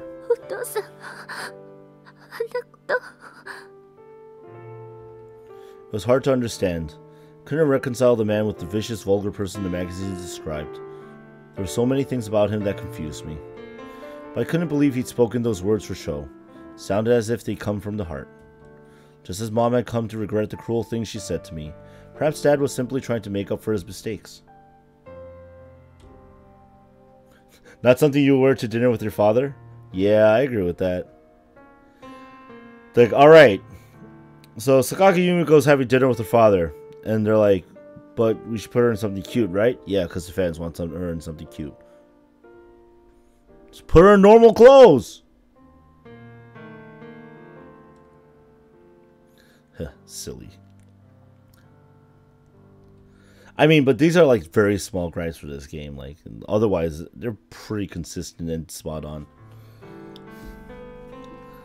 They could also just not show us what she was wearing, but you know, whatever. Looking at it from that angle, it wouldn't be so hard to accept his apology.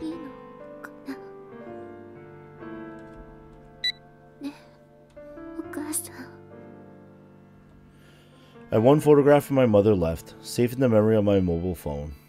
But as always, her face was turned to the side. I couldn't read her expression.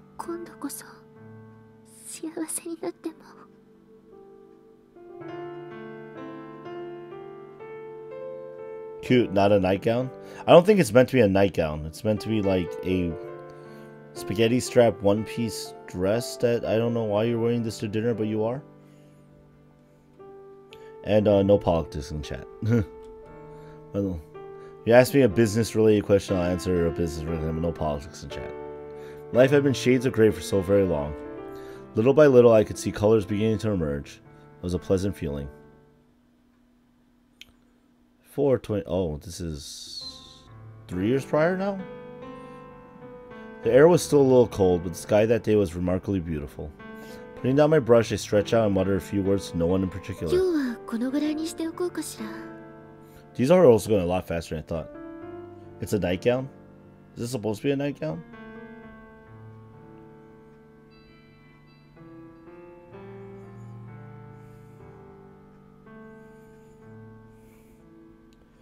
Nanako probably wears something similar actually in Persona 4. A little bit longer though. Recently I've been getting so absorbed in my art that it was easy to forget at the time. There have been a few incidents where I kept my car waiting long enough to cause some anxiety, so I started making a conscious effort to check my watch frequently. Examined my sketchbook. Instead of the sky that I had been devoted to for so long, today I painted a rooftop flower こ bed. んなのが描けるようになったのね。 After months of obsessively sketching the clouds, the change had taken me by surprise. Yeah, sometimes people mature. It's gonna happen. For a while, I just gazed down at that image, various emotions running through い me. けない時間。 You're saying it's nightgown? Okay. Alvar, I'll trust your judgment on that. I hurriedly gathered up my painting materials and pushed them into my bag. As it turned out, I was a little slow coming home after all. My life changed rapidly after my father's apology. The dinners together that had once been so painful were now something I looked forward to. Talked to him about many things. My art, formerly sketches of the sky in black pencil, become increasingly colorful works executed with paintbrushes. Even my life at school is shifting ever so slightly for the better. 榊さん、今ちょっといいかしら。 Hi, conical person. She shot up in height? No, she's actually relatively tall, even in that still that you saw. 飯田さん、いいわよ。 Girl who stood out even among the young ladies in our class, Ida Kanako, had begun to approach me on a regular basis. ここがちょっとわからないんだけど、教えていただけるかしら。 Saying women don't exist, King? Well, that's a shame. Everything's a trap, the end. 古文の現代語訳ね。確かにここは難しいわ。ちょっと待ってて。We struck up a conversation about our work in art class one day, and had been talking like this pretty frequently ever since. She wasn't quite a friend yet, but up until then, I'd almost never had actual conversations in school with anyone but the teachers. By my standards, it was an enormous step forward. ありがとう。榊さんの説明には無駄がなくていいわ。そんな、私はただ普通に話しているだけよ。 Thought she looked short? No, she's tall. She had some good height to her there. そんなことないわよ。先生とか向いてるかもね。 Sakaki Yumiko teacher? I don't know about that. Perfectly normal, unremarkable little scene. But in comparison to the emptiness of my life before then, those moments made every day feel astonishingly fresh and new, with that Y in a weird place. お父さん、お帰りなさい。ああ、ただいま、ユミコ。Dad was still an incredibly busy man. Nonetheless, he would always come home at least a few times every week to have dinner with me. Oh, a few times, not every day, huh? You have some questions, Alivar? I used to only see his face during the meal itself. Recently, I started greeting him at the door with a natural smile on my face. 今日はね、飯田さんとずっとお話ししていて。おお、前に言っていた友達のことだね。まだ友達とかじゃないんだけど。 Previously, my father had talked and talked while I offered only brief responses. But the situation was largely reversed. Told Dad about everything, every trivial little thing in my life. No matter what the topic, he never failed to hear me out with a smile. That made me happy. なあ、ユミコ。どうしたの、お父さん。美佐子が治ったら、3人で海外旅行にでも行くか。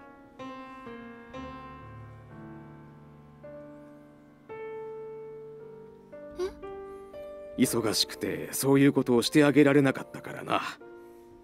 それとも何か別のことがいいか？私、遊園地がいいな。遊園地？そんなのいつだって行けるだろう。うん、そこがいいの。Father looked mystified. Still, I stuck to my guns. When I was very small and very lonely, the idea of a family visit to an amusement park had enchanted me. I was well past the age to be begging for a trip like that. That secret yearning had never really gone away. そうか。わかった。父さんの会社の系列にも遊園地はあるからな。それこそ貸し切りで行こうか。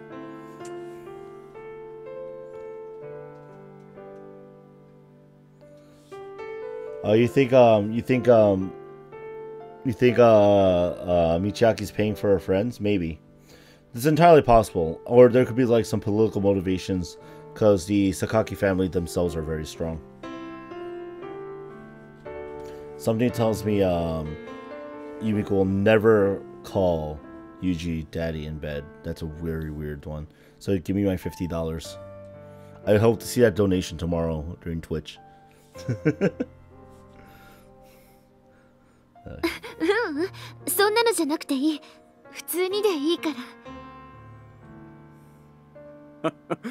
Yumiko はいつも控えめだな。よし、じゃあ美佐子が母さんが治ったら3人で遊園地に行くか。Dad spoke those words with a smile. It was the first time I'd asked him for anything. Even as my days became happier, being careful not to say anything greedy, anything about the things I wanted. I suppose I couldn't quite believe that tranquil life was real. If I asked too much of the dream, I was afraid it might just fall apart underneath me.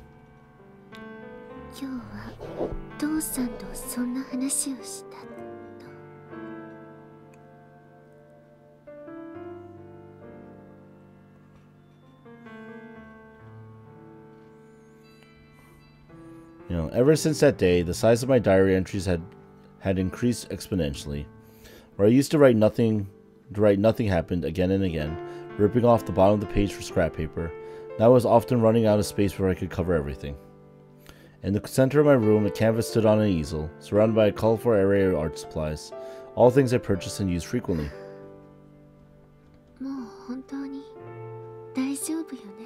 Nah, Yumiko, you're gonna end up in Mihama Academy because you're gonna have a falling out with your dad again. It's gonna happen. Will something happen again? Yeah, it's going to. We all know how this song and dance goes. When you're in flashback mode, nothing goes right. Everything ends terribly. Well, far apart in the blink of an eye? No, because I've been going a lot longer than I thought it'd be. Everything was so peaceful that at times it made me uneasy. Come to think of it, those few days before my mother was scheduled to leave the hospital, I felt very much the same.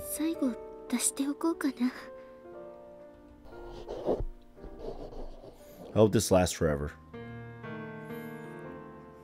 Quite sure I scribbled those words at the end of my diary entry. It was the one small wish I would allow myself. And then... The rainy season had come and gone, summer fast approaching. It was a day like any other.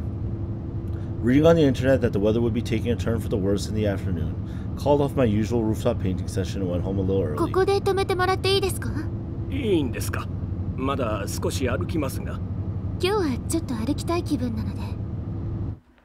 He said it would be raining in the evening, but for the moment it was a pleasant afternoon, well suited to a bit of light exercise. Therefore I got out of the car halfway and walked the remaining kilometer or so home. There wasn't any real reason for that. It's just a whim. Oh, and they're playing the serious music. When I opened the front door and slipped inside, found the entrance hall empty of the servants who were usually there to greet me. It was probably because I returned so suddenly. Even when I closed the door behind me, the hallway remained silent.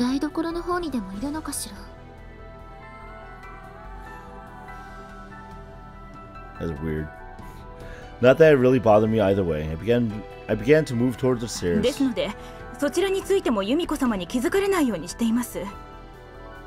But a voice from deeper in the hallway stopped me in my tracks. If that woman hadn't happened to speak my name at that very moment, without a doubt I would have shrugged, gone up the stairs to my room and stayed completely oblivious. Slowly inched my way down the passage, careful not to make a sound, and stopped just before a corner. On the other side, I could hear the 3 employees who usually met me at the door talking about something.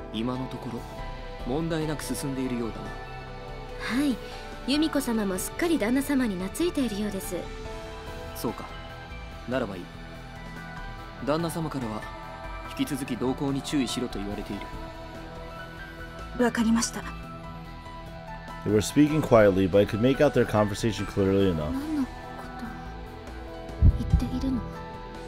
I shouldn't be listening to this. My throbbing heart was making that very clear. My feet wouldn't budge, and my ears were intent on capturing every word of their discussion.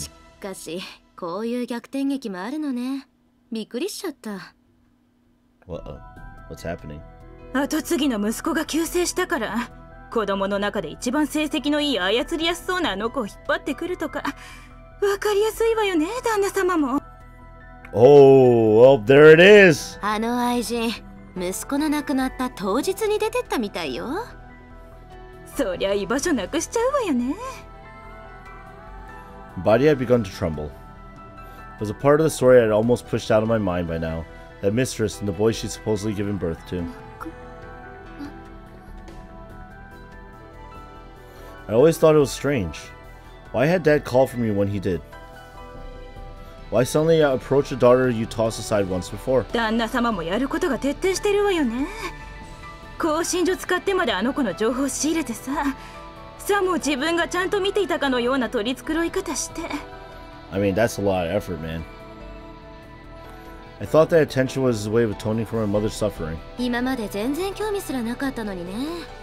そういうふりしなきゃあの子に取り入れないから必死なのよ。一種の洗脳プログラムよね、あれ。最初はぎこちなく接するふりして、その後確信をついて打ち解ける。専門家まで呼んで策を練ったそうね。Well, thought that was his attempt at finally becoming a father to me. それにあっさりと騙されるお嬢様か。No, I simply convinced myself it had to be that way. Deep down, I knew all along that it couldn't possibly have been true. おい、やめないか。そろそろそのお嬢様の戻られる時間だ。はいはい。ちょっと前までどうでもいい存在だったのに、道具として利用価値が出た瞬間にこれだもの。すごい世界よね。で、またどっかで男の子が生まれた瞬間、一気にお払い箱になると。そっか、その手がまだあったか。見てみたいわよね、その表変する瞬間。おい、いい加減にしないか。はいはい。With that languid response, the group disperses. Even long after the footsteps faded away, I stood there in silence, perfectly still. An idle question occurred to me. What sort of expression do I have on my face right now? What sort of expression do people make at times like these? I felt oddly detached from reality, as though watching a movie projected before my eyes by some hidden camera. Eventually I took one step then another, dragged myself up the stairs on legs that didn't feel like my own. They said it would be raining in the evening. The afternoon was pleasant, well suited to a bit of light exercise. Therefore I got out of the car halfway and walked the remaining kilometer or so home. There wasn't any real reason for that. There wasn't any reason at all. And so I could only curse God. I reached my room. It was far too quiet inside. I almost begun to forget how painful the absence of sound could be. I almost begun to find the silence comfortable. よし、じゃあ美佐子が母さんが治ったら3人で遊園地に行くか。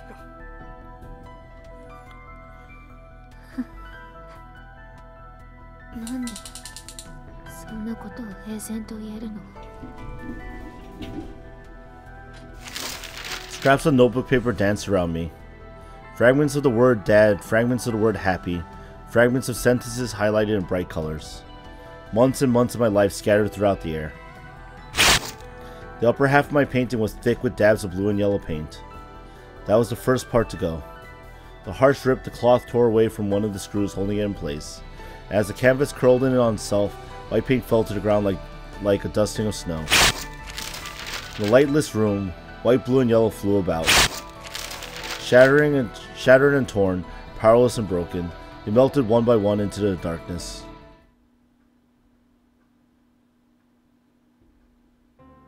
Unable to think, unable to act, I endured the night. Time came for me to wake up, acting on pure reflexive habit, stood up on unsteady feet and made my preparations. Pathetically enough, there was still a part of me holding on to hope.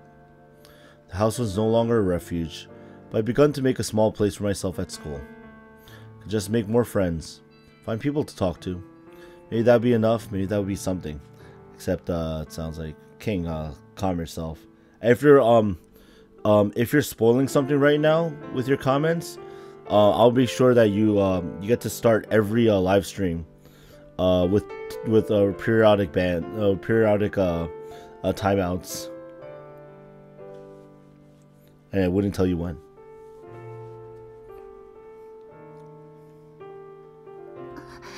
Ida-san. Caught a glimpse of the face I was looking for from the hallway. Ida-san might be willing. If I kept talking to her little by little, she might become my friend. ですって。それで。Ida-san seemed to be talking to somebody. Peered in through the window. She was sitting at the very center of a group of girls. Just have to talk to her later when she was alone. 榊さんって愛人の子なんだって。お父様が。Child of a mistress. Those were the same hateful words they printed in the magazine that changed everything. まだちょっとあの子に優しくしておこうかと思うの。え？どうしてそんなことするの？そんな子だったらなおさら無視しておけば。だってそうしたらもっと興味深い話が聞けるかもしれないじゃない？どうやって榊の家に母親が取り入ったのかとか。それでね。For some reason, I thought of fruits hanging from a tree. First, it ripens and swells on the end of its branch, beautiful and tempting. But in time, its coloration grows impure and unattractive. Its points of connection to the tree begin to creak from the strain. One thread of fiber snaps, then another. The thin line holding it to life and nourishment grows thinner and thinner. And finally, this moment. I heard something fall. I entered the classroom. The girls who had been snickering about me until a moment before innocently looked away and moved on to another topic of conversation. A few moments after dropping my bag by my desk, I slowly began to walk in their direction. Felt every movement of my feet with a brilliant, eerie clarity. This might be what it's like to take the last few steps toward the summit of a high mountain. Climber had the thrill of achieving something, but the determination, the clear-minded acceptance of fate, there might be something similar, or so I thought, a spectator to my own actions. あら、榊さん、何のご用かしら? Ida Kaneko turned to face me with her usual placid smile. I had already decided what would happen next. Familiar feelings swelled inside me, same as when I cut my hair, my diary, my canvas. どうしたの、榊さん。お顔の色がよろしくないわ。先生に。Ida Kaneko's hand reached out to me. To my eyes, it looked like the grasping claw of a corpse pulling me down into hell. I understood all along. I simply kept myself from noticing. There was never any place of refuge here. I forced myself to believe in lies because I couldn't keep going without them. But I finally found another way to live. Oh. So the attempted murder was Ida Kaneko that she tried to kill. Watching really as the blood spurted out. For a moment, she couldn't even process what had happened. For just a moment, she stared down blankly at her hand, at her palm, dyed in red. Yes, she did. That last one especially. She's like, what? Ida Kaneko collapsed in slow motion. Deaths clattered all around. The others backed away as if distancing themselves from a live bomb.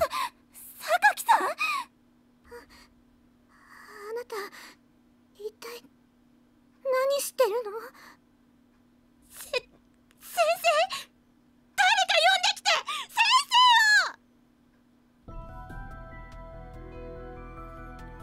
That's right. I should have cut it all apart. I should have just shut off my brain and cut my way to freedom.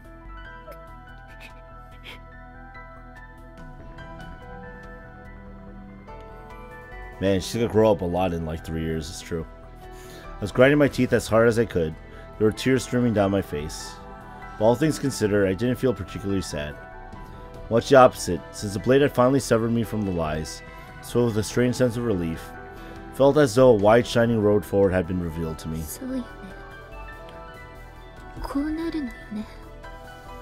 So, yeah. Sakaki Yumiko did try to cut her. I shouldn't have hoped for a happy ending in the first place. Everything was scripted from the very start, and the actress had passively accepted her role, dreaming of a heartwarming conclusion to the black comedy that had been written for her.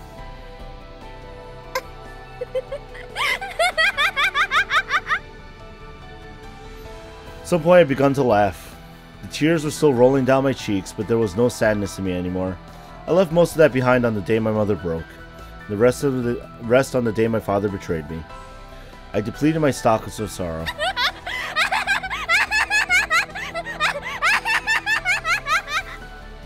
Well, just how much of a clown do I need to be? Just how pathetic do I need to become? What do I need to do to satisfy my cowering audience? To please the God who wrote this play? Their eyes watched me from what felt like an enormous distance, pushing me lower and lower into the dirt.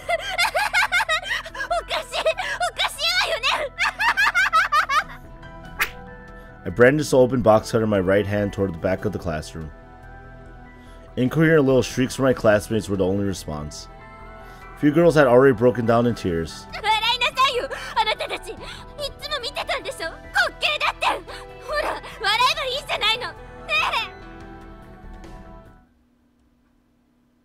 I laughed in their place, and when the teachers came running, pinned me down, and when they carried me out of the classroom like some sort of terrorist.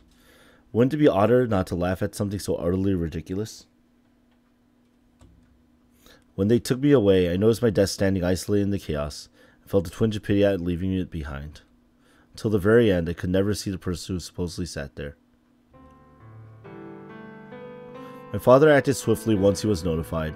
Settlement was reached with the Ida family. The incident was erased without so much as a disciplinary hearing. At first, my father tried to coax me out of my locked room with gentle words, but refused to acknowledge his existence. After more than a month of that siege, I was half forced out, loaded unceremoniously into a car, and brought into a town where the air smelled of salt water. Ah, Mihama! I understood what sort of place it was the moment I saw the high wall surrounding it. It was a housing facility, a pleasant little cage where I could be safely stowed away without the risk of causing further trouble. A woman who introduced herself as the principal introduced me to the school with a slightly fearful expression on her face. Was that Chizuru? I'm assuming it was Chizuru. Tachibana Chizuru. She brought me to an empty dormitory and told me it would be my new home. When I checked the bank book I'd been handed on my way over, I found a rather excessive amount of pocket money in my account. The day I began to wear an exceptionally flashy school uniform and commute to Miyahama Academy, I haven't been face to face with my father even once. Oh, and it continues. Alright, I think that's enough. She's now in Mihama. We now know how she got there. We've now gotten to the point where the intruders. Oh, you know what? It's probably, you know what? That's probably about the people that come in. So this might be happier. But I think for now we're gonna call it until next week. Can't wait. This Sakaki Yumiko route is thrilling and devoid of music every time I start for some reason, like this one. But for now, this is animefanrk2k. Thank you very much for joining me on tonight's Monday Night Livestream. Hope it wasn't too heavy-handed. But hey, at least we could say, Sakaki Yumiko, cut a bitch! Thank you, Sakaki. And yeah, everyone, have a good night. Rest well. And remember, just remember, just do okay. Alright, good night, guys. Thank you very much for watching.